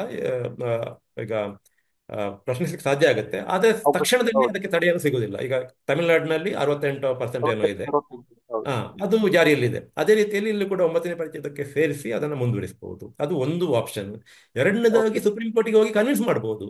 ನೋಡಿ, ನೀವೇ 50ನ್ನ ಮೀರಲಿಕ್ಕೆ ಇ ಡಬ್ಲ್ಯೂ ಎಸ್ ಕ್ಯಾಟಗರಿನಲ್ಲಿ ಅವಕಾಶ ಕೊಟ್ಟಿದ್ದೀರಾ, ಇದಕ್ಕೂ ಕೊಡಿ ಅಂತ ಕೇಳಬಹುದು. ಮೂರನೇದಾಗಿ, ಈಗ ಇಂದಿರಾ ಸಾಹ್ನಿ ಕೇಸಲ್ಲಿ ಆ, ಏನು ಜಡ್ಜ್ಮೆಂಟ್ ಬಂತು, ಆ ಜಡ್ಜ್ಮೆಂಟ್ ಅನ್ನ ಮತ್ತೆ ನೀವು ಪುನಃ ಪರಿಶೀಲಿಸಬೇಕು ಅಂತ ಹೇಳಿಬಿಟ್ಟು ಸರ್ಕಾರ ಕೇಳ್ಕೋಬಹುದು. ಹೀಗೆ ವಿವಿಧ ಸಾಧ್ಯತೆಗಳಿದ್ದಾವೆ. ಆದ ಕಾರಣ ಈ 50ಕ್ಕಿಂತ ಜಾಸ್ತಿ ಆಯ್ತು ಅನ್ನುವಂಥದ್ದೇ ಒಂದು ದೊಡ್ಡ ಪ್ರಶ್ನೆ ಅಲ್ಲ ಅಂತ ನನಗನ್ಸುತ್ತೆ. ಆದರೆ ಅದನ್ನು ಜಾರಿಗೊಳಿಸುವಂಥದ್ದು ಅಷ್ಟು ಸುಲಭ ಅಲ್ಲ. ಇವತ್ತು 51%ಗೆ ಏರಿಸಿದ್ದೇವೆ, ಅಥವಾ ಅದು ಒಟ್ಟು 84% ಆಗುತ್ತೆ. 84% ಅನ್ನ ಈ ಸರ್ಕಾರಕ್ಕೆ ಮುಂದಿನ 1 ವರ್ಷದಲ್ಲೋ 2 ವರ್ಷದಲ್ಲೋ ಅಥವಾ ಅದರ ಉಳಿದ 3 ವರ್ಷಗಳ ಅವಧಿ ಏನಿದೆ ಆ ಅವಧಿನಲ್ಲೇ ಜಾರಿಗೊಳಿಸಲಿಕ್ಕೆ ಸಾಧ್ಯ ಆಗುತ್ತೆ ಅನ್ನುವಂಥ ಗ್ಯಾರಂಟಿ ಏನಿಲ್ಲ. ಆದರೆ ಇದು ಒಂದು ತಾತ್ವಿಕವಾದಂಥ ನಿಲುವು. ನಾವು ಈ ನಿಲುವನ್ನು ತಗೊಂಡಿದ್ದೇವೆ. ಇದಕ್ಕೆ ಇಂತೆಂಥ ಜನ ಒಪೋಸ್ ಮಾಡಿದ್ದಾರೆ, ಇದಕ್ಕೆ ಇಂತೆಂಥ ಕಾನೂನಾತ್ಮಕ ತೊಡಕುಗಳು ಬಂದಿದ್ದಾವೆ. ಇವೆಲ್ಲವನ್ನು ಕೂಡ ಈ ಈ ಈ ಪಕ್ಷ, ಈ ಸರ್ಕಾರ, ಈ ಮುಖ್ಯಮಂತ್ರಿಗಳು ಮತ್ತು ಇಡೀ ಈ ಆ, ಏನು ಕಾಂಗ್ರೆಸ್ನ ಶಾಸಕರು, ಮಂತ್ರಿಗಳು ಯಾರಿದ್ದಾರೆ ಅವರು ಜನರ ಹತ್ರ ಹೇಳ್ಬೋದು. ಓಕೆ, ಇನ್ನೊಂದು ಕಣ್ಣು ಕುಕ್ಕುವ ಸಂಗತಿ ಇದರಲ್ಲಿ ಏನಂದ್ರೆ, ಟೂ ಹ್ಮ್. ಎ ಮೀಸಲಾತಿಯನ್ನ 15ರಿಂದ 10ಕ್ಕೆ ಇಳಿಸ್ತಾರೆ, ಹ್ಮ್. ಮುಸ್ಲಿಂ ಮೀಸಲಾತಿಯನ್ನ 4ರಿಂದ 8ಕ್ಕೆ ಏರಿಸ್ತಾರೆ ಅಂತ ಒಂದು ಪ್ರಸ್ತಾಪ ಇದೆ. ಅದು ಆ ಪ್ರಸ್ತಾಪ ಈಗ ಮುಸ್ಲಿಂ ವಿರೋಧಿ ಧೋರಣೆ ಕರ್ನಾಟಕದಲ್ಲಿ ಸಿಕ್ಕಾಪಟ್ಟೆ ಜಾಸ್ತಿ, ದೇಶದಲ್ಲಿ ಆಗಿದೆ. ಮುಸ್ಲಿಂ ವಿರೋಧಿ ಧೋರಣೆ ಕರ್ನಾಟಕದಲ್ಲಿ ಇನ್ನೂ ಒಂದು ದೊಡ್ಡ ಹಂತದಲ್ಲೇ ಇರುವಾಗ ಇದು ಈ ಒಂದು ಕಣ್ಣು ಕುಕ್ಕುವ ಪ್ರಶ್ನೆ ಆಗ್ಬಿಟ್ಟಿದೆ. ಸರ್ಕಾರ ಇದನ್ನು ಮಾಡಿದ ಸರಿ ಅಥವಾ ಇದನ್ನು ಹೇಗೆ ನಿಭಾಯಿಸಬಹುದು ಅನ್ನೋದು ಮುಖ್ಯ ಅಂಕಿಅಂಶಗಳ ಮೇಲೆ. ಇಲ್ಲಿ ಎರಡಿದೆ. ಒಂದು, ಇದು ನೈತಿಕವಾಗಿ ಸರಿಯಾ ಹೌದು ಅನ್ನುವಂಥದ್ದು. ಇನ್ನೊಂದು ರಾಜಕೀಯವಾಗಿ ಸರಿಯಾ. ನೀವು ಕೇಳ್ತಿರತಕ್ಕಂಥದ್ದು, ಈಗ ಈಗಾಗಲೇ ಈ ಸರ್ಕಾರದ ಮೇಲೆ ಇವರು ಮುಸ್ಲಿಮರ ಪರ, ಇವರು ಕುರುಬರ ಪರ, ಇವರು OBC ಪರ, ಇವರು SC ST ಪರ, ಉಳಿದವರದೆಲ್ಲ ವಿರೋಧಿಗಳು, ಅಥವಾ ಈ ಸರ್ಕಾರ ಹಿಂದೂ ವಿರೋಧಿ, ಈ ಪಕ್ಷ ಹಿಂದೂ ವಿರೋಧಿ ಅನ್ನುವಂಥ ಆ, ಒಂದು ದೊಡ್ಡ ಪ್ರಚಾರವನ್ನ ವ್ಯವಸ್ಥಿತವಾಗಿ ಈ ಪಕ್ಷದ ವಿರೋಧಿಗಳು ಮಾಡ್ತಾ ಇದ್ದಾರೆ. ಈ ಸಂದರ್ಭದಲ್ಲಿ ಮುಸ್ಲಿಮರಿಗೆ ಈಗಾಗಲೇ ಇರತಕ್ಕಂಥ 4% ಮೀಸಲಾತಿಯನ್ನ 8%ಕ್ಕೆ ಹೆಚ್ಚಿಸಿದೆ ಅಲ್ಲ, ಇದು ಹೌದು ರಾಜಕೀಯವಾಗಿ ಮುಳುವಾಗುವುದಿಲ್ವಾ ಅಂತ. ಇದು ಹೌದು ರಾಜಕೀಯವಾಗಿ ನಿಭಾಯಿಸಲಿಕ್ಕೆ ಬಹಳ ಕಷ್ಟ ಇರತಕ್ಕಂತ ವಿಚಾರನೆ. ಆದರೆ ಇದನ್ನ ಆಯೋಗಕ್ಕೆ, ಈಗ ಸರ್ಕಾರ ಒಪ್ತದೋ ಬಿಡ್ತದೋ ಅನ್ನೋ ಪ್ರಶ್ನೆ ಬೇರೆ. ಈಗ ಇದನ್ನ ಹೌದು ಆಯೋಗ ಶಿಫಾರಸು ಮಾಡಿದೆ. ಶಿಫಾರಸು ಮಾಡುವ ಹೊತ್ತಿಗೆ ಅದಕ್ಕೆ ಒಂದು ಕಾರಣನೂ ಕೊಟ್ಟಿದೆ. ಅದು ನಾವು ಅಧ್ಯಯನ ಮಾಡಿ ಒಂದಷ್ಟು ಕ್ರೈಟೀರಿಯಾ, ಒಂದಷ್ಟು ಮಾನದಂಡಗಳನ್ನು ಇಟ್ಟುಕೊಂಡು ಈ ಮಾನದಂಡಗಳನ್ನ ಬೇರೆ ಬೇರೆ ವರ್ಗಗಳಿಗೆ ಅನ್ವಯಿಸಿ, ಈ ಮಾನದಂಡಗಳ ಪ್ರಕಾರ ಯಾರು ಮುಂದುವರಿದಿದ್ದಾರೆ, ಯಾರು ಹಿಂದುಳಿದ್ದಾರೆ, ಯಾರು ಮುಂದುವರಿದಿದ್ದಾರೆ, ಯಾರು ಹಿಂದುಳಿದ್ದಾರೆ ಅಂತ ನೋಡುವ ಹೊತ್ತಿಗೆ ನಿಮಗೆ 2A ಗಿಂತ ಹೆಚ್ಚಾಗಿ ಆ, ಮುಸ್ಲಿಂ ಸಮುದಾಯದಲ್ಲಿ ಹಿಂದುಳಿದಿರುವಿಕೆ ಕಂಡು ಬಂದ ಕಾರಣ ಸೊ ಇವರ ಪ್ರಮಾಣವನ್ನು ಹೆಚ್ಚಿಸಿದ್ದಾರೆ. ಮತ್ತೆ 2A ನಲ್ಲಿ ಆ, ಆ, ಅದೇ ಕಾರಣಕ್ಕೋಸ್ಕರ, ಅಂದ್ರೆ ಕಳೆದ 10, 20, 30 ವರ್ಷಗಳಲ್ಲಿ ಅಲ್ಲಿ ಸ್ವಲ್ಪ ಮೇಲ್ಮುಖ ಚಲನೆ ಕಂಡು ಬಂದಿದೆ ಅನ್ನೋ ಕಾರಣಕ್ಕೋಸ್ಕರ ಅದನ್ನು ತಗ್ಗಿಸಿದ್ದಾರೆ. ಸೊ ಹೌದು ಇದಕ್ಕೆ ಅವರು ಏನೇ ಮಾಡಿದ್ರು ಕೂಡ ಅದಕ್ಕೊಂದು ಕಾರಣ ಕೊಡದೆ ಮಾಡ್ಲಿಕ್ಕೆ ಆಗುದಿಲ್ಲ. ಹೌದು ಆದ್ರೆ ಅದನ್ನ ಈಗ ಅದು ಆಯೋಗ ಹೇಳಿದ್ದು ಸರ್ಕಾರದ ನಿಲುವೇನಲ್ಲ. ಸರ್ಕಾರ ನಾಳೆ ಅದನ್ನು ಹೌದು ಒಪ್ಪಿಕೋಬಹುದು, ಒಪ್ಪಿಕೊಳ್ಳದೇ ಇರಬಹುದು. ಈಗ ಇಲ್ಲಿ ಇವರೆಲ್ಲ ಆರ್ಗ್ಯೂ ಮಾಡೋದೇನಂತಂದ್ರೆ, ಇದು ಕಾಂಗ್ರೆಸ್ ಸರ್ಕಾರ, ಇದು ಸಿದ್ದರಾಮಯ್ಯ ಸರ್ಕಾರ, ಆದ ಕಾರಣ ಮುಸ್ಲಿಮರ ವಿಚಾರದಲ್ಲಿ ಏನು ಹೇಳಿತ್ತು ಅದನ್ನು ಒಪ್ಪಿಕೊಳ್ಳುತ್ತೆ ಅಂತ. ಅದೆಲ್ಲ ಊಹೆ. ಹ್ಮ್ ಓಕೆ. ಈಗ ಇದು ಯಾವತ್ತೂ ಕೂಡ ಈ ಮೀಸಲಾತಿಯ ಪ್ರಶ್ನೆ ಏನಿದೆ, ಇದು ಒಂಥರ ಹಗ್ಗ ಜಗ್ಗಾಟ, ಇದು ಒಂಥರ ಕಾಂಪ್ರಮೈಸ್. ದೇವರಾಜ ಅರಸು ಮಾಡಿದ್ದು ಕಾಂಪ್ರಮೈಸು, ಅದಕ್ಕೆ ಹಿಂದಿನವರು ಮಾಡಿದ್ದು ಕಾಂಪ್ರಮೈಸು, ವೀರಪ್ಪ ಮೊಯ್ಲಿಯವರು ಮಾಡಿದ್ದು ಕಾಂಪ್ರಮೈಸು, ದೇವೇಗೌಡರು ಮಾಡಿದ್ದು ಕಾಂಪ್ರಮೈಸು. ಆಕ್ಚುಲಿ ಇಂದಿನ ಎಲ್ಲ ಆಯೋಗಗಳು ಕೂಡ ಒಕ್ಕಲಿಗರಿಗಾಗಲಿ ಇವರಿಗೆ ಲಿಂಗಾಯತರಿಗಾಗಲಿ ಮೀಸಲಾತಿ ಅಗತ್ಯ ಇಲ್ಲ ಅಂತ ಹೇಳಿದೆ. ಆದ್ರೂ ಕೂಡ ಅವರಿಗೆ ಕೊಡದಿರುವಂತ ಧೈರ್ಯ ಯಾರಿಗಾದ್ರೂ ಇತ್ತಾ? ಇಲ್ಲ, ಎಲ್ಲರೂ ಕೊಟ್ಟಿದ್ದಾರೆ. ಯಾಕೆಂತಂದ್ರೆ ಅದೊಂದು ಕಾಂಪ್ರಮೈಸ್. ಅದೇ ರೀತಿಯಲ್ಲಿ ಇವತ್ತು ಮುಸ್ಲಿಮರ ಪರವಾಗಿ ಇವರು ಇದ್ದಾರೆ ಅನ್ನೋದಕ್ಕೆ ಪೂರಕವಾಗಿ ಇದು ಬಿಜೆಪಿಗೊಂದು ದೊಡ್ಡ ಅಸ್ತ್ರ ಸಿಕ್ಕಿದಂಗೆ. ಹೌದು ಓಕೆ. ಆದ್ರೆ ನೈತಿಕವಾಗಿ ಆಯೋಗ ಮಾಡಿದ್ದು ಸರಿಯೇ ಇರಬಹುದು. ಮುಸ್ಲಿಮರು ಅಷ್ಟು ಹಿಂದುಳಿದ ಕಾರಣ ಕರ್ನಾಟಕದಲ್ಲಿ ಅವರು ಅದನ್ನು ಹೆಚ್ಚಿಸಿ ಅಂತ ಹೇಳಿರ್ಬೋದು. ಸೊ ಈಗ ರಾಜಕೀಯವಾಗಿ ಕೆಲವೊಮ್ಮೆ ಏನು ಸರಿಯಾಗಿರುತ್ತೆ ಅದು ನೈತಿಕವಾಗಿ ಸರಿಯಾಗಿರುವುದಿಲ್ಲ. ನೈತಿಕವಾಗಿ ಏನು ಸರಿಯಾಗಿರೋದಿಲ್ಲ, ಅದು ರಾಜಕೀಯವಾಗಿ ಸರಿಯಾಗಿರೋದಿಲ್ಲ. ಇದನ್ನು ನಿಭಾಯಿಸುವುದೇ ರಾಜಕೀಯ. ಇದು ಒಂದು ಪ್ರಶ್ನೆ ಸರ್, ಸರ್ಕಾರದ ಮೇಲಿನ ವಿಶ್ವಾಸಾರ್ಹತೆಯ ಪ್ರಶ್ನೆ ಏನಂದ್ರೆ, ಹ್ಮ್. ಒಂದು ವರದಿ ಸೋರಿಕೆ ಮಾಡಿರುವಂತದ್ದು, ಸೋರಿಕೆ ಆಗಿರೋದು, ಸೋರಿಕೆ ಮಾಡಿದಿರ ಅಂತ ಹೇಳಕ್ ಆಗಲ್ಲ ನಾವು, ಸೋರಿಕೆ ಆಗಿದೆ ಒಂದು. ಹ್ಮ್. ಎರಡನೇದು ಕ್ಯಾಬಿನೆಟ್ ಅದಕ್ಕೊಂದು ತೀರ್ಮಾನ ತಗೊಳಕ್ ಹನ್ನೊಂದು ಕ್ಯಾಬಿನೆಟ್ ತಗೊಂಡ್ರು. ನಿನ್ನೆ ಕ್ಯಾಬಿನೆಟ್ 17ಕ್ಕೆ ಮತ್ತೆ ಬಂದು ಅದನ್ನ ಮತ್ತೆ ಇನ್ನೊಂದು ಕ್ಯಾಬಿನೆಟ್ಗೆ ಚರ್ಚೆಗೆ ತಗೊಂಡು ಹೋಗಿರುವಂತದ್ದು. ಸರ್ಕಾರ ಗಟ್ಟಿ ಇದೆಯೋ ಇಲ್ಲವೋ ಅನ್ನುವಂತ ಒಂದು ವಿಶ್ವಾಸಾರ್ಹತೆಯ ಸಂಗತಿಗೆ ಮುಂದೆ ಬಂದಿದೆ. ಈ ಪ್ರಶ್ನೆ ಸರಿಯಾ ಸರ್ ಅದು? ನೋಡಿ, ಇದು ಒಂದು ಪ್ರಜಾತಾಂತ್ರಿಕ ಆ, ಸರ್ಕಾರ, ಪ್ರಜಾತಾಂತ್ರಿಕ ವ್ಯವಸ್ಥೆಯಲ್ಲಿ ನಡೆದಕ್ಕಂಥ ಸರ್ಕಾರ. ಇಲ್ಲಿ ಒಂದೇ ಕ್ಯಾಬಿನೆಟ್ ಅಲ್ಲಿ ಇದನ್ನ ಆ, ನಿರ್ಧರಿಸಲಿಕ್ಕೆ ಸಾಧ್ಯ ಆಗಿಲ್ಲ ಅನ್ನುವಂಥದ್ದು ಬಹಳ ಸಹಜ. ಇದು ಅತ್ಯಂತ, ಅಂದ್ರೆ ಇಲ್ಲಿ ಈಗ ನೀವು ಸತ್ಯವನ್ನ, ವಾಸ್ತವವನ್ನ ವಿವರಿಸಿನೇ ಎಲ್ಲರನ್ನ ಕನ್ವಿನ್ಸ್ ಮಾಡಲಿಕ್ಕೆ ಆಗದಿರತಕ್ಕಂಥ ಒಂದು ಸನ್ನಿವೇಶ. ಆದ ಕಾರಣ ಇದನ್ನ ನಿಭಾಯಿಸಲಿಕ್ಕೆ ಸರ್ಕಾರಕ್ಕೆ ಸಿಕ್ಕಾಪಟ್ಟೆ ಶ್ರಮ ಬೇಕಾಗುತ್ತೆ, ಸಿಕ್ಕಾಪಟ್ಟೆ ಆ, ಏನು ಆ, ರಾಜಕೀಯ ನೈಪುಣ್ಯತೆ ಬೇಕಾಗುತ್ತೆ. ಆ, ಒಂದೇ ಕ್ಯಾಬಿನೆಟ್ ಅಲ್ಲ, 10 ಕ್ಯಾಬಿನೆಟ್ ಅಲ್ಲಿ ಪರಿಹಾರ ಆಗದೆ ಹೋದ್ರೂ ಕೂಡ ಅದರಲ್ಲಿ ಆಶ್ಚರ್ಯ ಏನಿಲ್ಲ. ಅದು ತಪ್ಪು ಅಂತ ಹೇಳಲಿಕ್ಕಾಗಲ್ಲ. ಆಗ್ಲಿ, ಚರ್ಚೆ ಮಾಡಲಿ, ಚರ್ಚೆ ಮಾಡುತ್ತಾನೆ, ಚರ್ಚೆ ಮಾಡಲಿ. ಅದೇ ರೀತಿಯಲ್ಲಿ ಲೀಕ್ ಆದಂಥ ವಿಷಯ, ಲೀಕ್ ಆಗೋದಕ್ಕಿಂತ ಹೆಚ್ಚಾಗಿ ಇದರ ಅಧಿಕೃತವಾಗಿ ಅವರು ಅದನ್ನು ರಿಲೀಸ್ ಮಾಡಿಬಿಡ್ಬೋದಿತ್ತು. ರಿಲೀಸ್ ಮಾಡಿಬಿಟ್ಟು ಸಾರ್ವಜನಿಕ ಚರ್ಚೆಗೆ ಅಂತ ಒದಗಿಸ್ಬೋದಿತ್ತು. ಅದೇನೇ ಆಗಲಿ, ಲೀಕ್ ಆಗಲಿ ಅಥವಾ ಅವರು ಅಧಿಕೃತವಾಗಿ ಕೊಡಲಿ, ಒಂದು ಸಾರ್ವಜನಿಕ ಚರ್ಚೆ ಏನಿದೆ ಅದು ಆಗುವಂಥದ್ದು ಆ, ಬಹಳ ಆರೋಗ್ಯಕರ ಅಂತ ನಾನು ಭಾವಿಸ್ತೇನೆ. ಇದರಲ್ಲಿ ಆಗಲಿ, ಚರ್ಚೆ ಆಗಲಿ. ಸಾರ್ವಜನಿಕರಲ್ಲಿ ಪರ ವಿರೋಧ, ಈಗ ಈಗ ನಾನು ಮಾತಾಡಿದ್ದು ಪರ ಅಂತ ಅನಿಸ್ಬೋದು, ಮತ್ತೆ ಯಾರೋ ಮಾತಾಡಿದ್ದು ವಿರೋಧ ಅಂತ ಅನಿಸ್ಬೋದು. ಬಟ್ ವಾಸ್ತವ ಏನಿದೆ, ಯಾರು ಮಾತಾಡುವತ್ತಿಗೆ ವಾಸ್ತವಿಕ ನೆಲೆಗಟ್ಟಿನಲ್ಲಿ ಮಾತಾಡ್ತಾರೆ, ಯಾರು ಅಂಕಿಅಂಶಗಳನ್ನು ಆಧಾರವಾಗಿ ಇಟ್ಕೊಂಡು ಮಾತಾಡ್ತಾರೆ, ಯಾರು ವೈಜ್ಞಾನಿಕ ತಳಹದಿಯ ಮೇಲೆ ಮಾತಾಡ್ತಾರೆ ಅನ್ನುವಂಥದ್ದು ಇಲ್ಲಿರುವಂಥ ಪ್ರಶ್ನೆ. ಒಬ್ಬ ರಾಜಕಾರಣಿಯಿಂದ, ವಿರೋಧ ಪಕ್ಷದ ರಾಜಕಾರಣಿಯಿಂದ ನೀವು ವೈಜ್ಞಾನಿಕವಾದಂಥ ಸಮರ್ಥನೆಯನ್ನಾಗಲಿ, ವಾಸ್ತವಿಕ ನೆಲೆಗಟ್ಟಿನ ಆ ವಾದ ವಿವಾದಗಳನ್ನಾಗಲಿ ನೀವು ಬಯಸುವಾಗೆ ಈ ಪರಿಸ್ಥಿತಿನಲ್ಲಿಲ್ಲ. ಮಾಧ್ಯಮದಲ್ಲಿ ಅದಾಗ್ತಾ ಇಲ್ಲ. ಮಾಧ್ಯಮದವರು ಕೂಡ ಯಾವುದೋ ಒಂದು ಪಕ್ಷದ ಪರವಾಗಿ, ಯಾವುದೊಂದು ಸಮುದಾಯದ ಪರವಾಗಿ, ಯಾವುದೋ ಒಂದು ಸಮುದಾಯದ ವಿರುದ್ಧವಾಗಿ ಮಾತಾಡ್ತಿರ್ತಕ್ಕಂಥ ಈ ಸಂದರ್ಭದಲ್ಲಿ ಒಂದು ಕ್ಯಾಬಿನೆಟ್ ಮೀಟಿಂಗ್ ಅಲ್ಲಿ ಇದನ್ನು ಪರಿಹರಿಸಲಿಕ್ಕೆ ಸಾಧ್ಯ ಆಗಿಲ್ಲ ಅನ್ನುವಂಥದ್ದು ನನಗೆ ಆಶ್ಚರ್ಯ ಅಂತ ಅನಿಸುವುದೇ ಇಲ್ಲ. ಈಗ ಕೊನೆಯ ಮೂಲ ಪ್ರಶ್ನೆ ಸರ್ ಇದು. ಈ ಜಾತಿ ಗಣತಿ ವರದಿಯಿಂದ ಈ ಕರ್ನಾಟಕದ ಏನಾದ್ರು ಜಾರಿ ಆದ್ರೆ, ಒಪ್ಕೊಂಡ್ರೆ, ಈ ಮೀಸಲಾತಿ ವ್ಯವಸ್ಥೆಯಲ್ಲಿ ಯಾವ ರೀತಿ ಬದಲಾವಣೆ ಬರಬಹುದು, ಮತ್ತೆ ಶಿಕ್ಷಣ ಮತ್ತು ಉದ್ಯೋಗದಲ್ಲಿ ವ್ಯವಸ್ಥೆ ಯಾವ ರೀತಿ ಬದಲಾಗಬಹುದು ಅಂತ ಊಹಿಸಬಹುದು? ಇಲ್ಲಿ ಆ, ಈ ಮೀಸಲಾತಿ ಅನ್ನುವಂಥದ್ದು ಏನಿದೆ, ಇದೊಂದು ಬಡತನ ನಿರ್ಮೂಲನಾ ಕಾರ್ಯಕ್ರಮ ಅಲ್ಲ. ಇದು ಯಾರಿಗೆ ಪ್ರಾತಿನಿಧ್ಯ ಕಡಿಮೆ ಇದೆ ಆಯಕಟ್ಟಿನ ಜಾಗದಲ್ಲಿ, ಯಾರಿಗೆ ಶೈಕ್ಷಣಿಕ ವಿಚಾರದಲ್ಲಿ ಆ, ಶೈಕ್ಷಣಿಕವಾಗಿ ಅವರು ಹಿಂದುಳಿದಿದ್ದಾರೆ, ಅವರಿಗೆ ಶೈಕ್ಷಣಿಕವಾಗಿ ಅವಕಾಶಗಳನ್ನು ಮಾಡಿಕೊಡ್ಲಿಕ್ಕೆ, ಅದೇ ರೀತಿಯಲ್ಲಿ ಉದ್ಯೋಗ, ಅಂದ್ರೆ ಸರ್ಕಾರಿ ಉದ್ಯೋಗದಲ್ಲಿ ಅಥವಾ ಖಾಸಗಿ ವಲಯದಲ್ಲಿ ಕೂಡ ಆಗಿರ್ಬೋದು.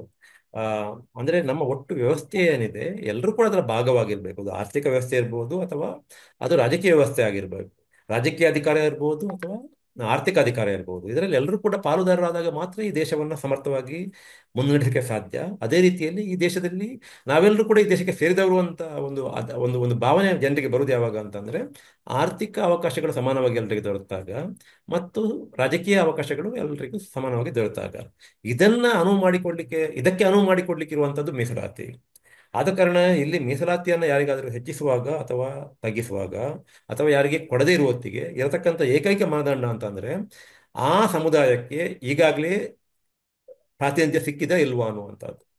ಈಗ ಪ್ರಾತಿನಿಧ್ಯ ಸಿಕ್ಕದ ಕಾರಣಕ್ಕೋಸ್ಕರ ಯಾವುದಾದರೂ ಒಂದು ಸಮೂಹದಕ್ಕೆ, ಯಾವುದಾದ್ರೂ ಒಂದು ಜಾತಿಗೆ ಹೆಚ್ಚು ಮೀಸಲಾತಿ ಕೊಟ್ಟಾಗ ಅದನ್ನ ಒಪ್ಪಿಕೊಳ್ಳುವಂತ ದೊಡ್ಡ ಮನಸ್ಸು ಈಗಾಗಲೇ ಪ್ರಾತಿನಿಧ್ಯ ಪಡೆದಿರತಕ್ಕಂತ, ಈಗಾಗಲೇ ಪ್ರಾಬಲ್ಯ ಹೊಂದಿರತಕ್ಕಂತ ಒಂದು ಜಾತಿಗೆ ಬೇಕಾಗತ್ತೆ. ಆ ಜಾತಿಯಲ್ಲಿ ಅದು ಇರುತ್ತೆ ಅಂತ ಹೇಳಿಬಿಟ್ಟು ನೀವು ಸಹಜವಾಗಿ ಅದನ್ನ ಆ, ಏನು ಆ, ಆ, ಊಹಿಸಲಿಕ್ಕೆ ಬರೋದಿಲ್ಲ. ಯಾರು ಕೂಡ ಬಿಟ್ಟುಕೊಡೋದಿಲ್ಲ ಅವರಿಗಿರತಕ್ಕಂಥ ಅನುಕೂಲಗಳನ್ನು, ಅವರಿಗಿರತಕ್ಕಂಥ ಅಧಿಕಾರವನ್ನು. ಮಾಧ್ಯಮಗಳು, ಮಠಗಳು ಮತ್ತು ರಾಜಕೀಯ ನಾಯಕತ್ವ ಬೇಕಾಗಿರುವಂಥದ್ದು ಇಲ್ಲಿ. ನೀವು ಮನವರಿಕೆ ಮಾಡಿಕೊಡ್ಬೇಕು, ಇಂಥವರಿಗೆ ಸಿಕ್ಕಿಲ್ಲ, ಅವರಿಗೆ ಕೊಡಬೇಕಾಗಿರುವಂಥದ್ದು ಕರ್ತವ್ಯ ಇಲ್ಲ ಅಂತಂದ್ರೆ ಅವರು ನಾವು ನಿಮ್ ಜೊತೆ ಇರುವುದಿಲ್ಲ ಅಂತ ಹೇಳಿಬಿಡ್ತಾರೆ. ಅದು ಸಾಮಾಜಿಕ ಸಂಘರ್ಷಕ್ಕೆ ಕಾರಣ ಆಗುತ್ತೆ. ಸೊ ಸೊ ಆದ ಕಾರಣ ಈಗ ಇವತ್ತು ಏನು ಬದಲಾವಣೆ ಮೀಸಲಾತಿ ನೀತಿನಲ್ಲಿ ಅಥವಾ ಮೀಸಲಾತಿ ಹಂಚಿಕೆಯಲ್ಲಿ ಈ ಆಯೋಗ ಮುಂದಿಟ್ಟಿದೆ, ಬದಲಾವಣೆ ಮುಂದಿಟ್ಟಿದೆ, ಇದು ಆಯಾ ಸಮುದಾಯದ ಹಿಂದುಳಿದಿರುವಿಕೆ ಅಥವಾ ಆಯಾ ಸಮುದಾಯಕ್ಕೆ ಸೂಕ್ತವಾದಂತಹ ಪ್ರಾತಿನಿಧ್ಯ ಸಿಕ್ಕಿಲ್ಲ ಅನ್ನೋ ಕಾರಣಕ್ಕೋಸ್ಕರ ಅವರು ಹೆಚ್ಚಿಸಿದ್ರೆ ಅಥವಾ ತಗ್ಗಿಸಿದ್ರೆ ಅದನ್ನು ಒಪ್ಪಿಕೊಳ್ಬೇಕಾಗುತ್ತೆ. ಸೊ ಹಾಗೆ ಒಂದು ವೇಳೆ ಸರಿಯಾದ ಅಧ್ಯಯನವನ್ನು ಮಾಡಿ ಸರಿಯಾದ ಹಿನ್ನೆಲೆಯಲ್ಲಿ ಸರಿಯಾದ ಅಂಕಿಅಂಶಗಳನ್ನು ಇಟ್ಟುಕೊಂಡು ಇಲ್ಲಿ ಮೀಸಲಾತಿ ಪ್ರಮಾಣದಲ್ಲಿ ಹೆಚ್ಚು ಕಡಿಮೆ ಆಗಬೇಕು ಅಂತ ಆಯೋಗ ಹೇಳಿದರೆ ಅದನ್ನು ಅರ್ಥ ಮಾಡಿಕೊಂಡು ಸರ್ಕಾರ ಇದನ್ನು ಜಾರಿಗೊಳಿಸಿದರೆ ಖಂಡಿತವಾಗಿ ಇದರಿಂದ ಒಳ್ಳೆಯದಾಗುತ್ತೆ. ಓಕೆ ಓಕೆ ವೀಕ್ಷಕರೇ, ಇದು ಇವತ್ತಿನ ನಮ್ಮ ವಿಶೇಷ ಚರ್ಚೆ. ಅತಿಥಿಯು ಹಾಗೂ ಅಜೀಜ್ ಪ್ರೇಮಿ ಯೂನಿವರ್ಸಿಟಿಯ ಪ್ರಾಧ್ಯಾಪಕರಾದ ಎ ನಾರಾಯಣ ಅವರು ಈ ಸಮೀಕ್ಷೆಯು ಬಹಳ ವೈಜ್ಞಾನಿಕವಾಗಿದೆ ಮತ್ತು ಸೂಕ್ತವಾಗಿದೆ ಮತ್ತು ಸಾಮಾಜಿಕ ನ್ಯಾಯ ಕಾರಣ ಆಗುತ್ತೆ ಅಂತ ಹೇಳಿದರೆ ಮತ್ತೊಂದು ಕಾರ್ಯಕ್ರಮದಲ್ಲಿ ಭೇಟಿಯಾಗೋಣ. ನಮಸ್ಕಾರ. Thank you. ಹೆಚ್ಚಿನ ಸುದ್ದಿ ಅಪ್ಡೇಟ್ಗೆ ಈಗಲೇ the federal Karnataka YouTube page ಅನ್ನು ಸಬ್ಸ್ಕ್ರೈಬ್ ಮಾಡಿ.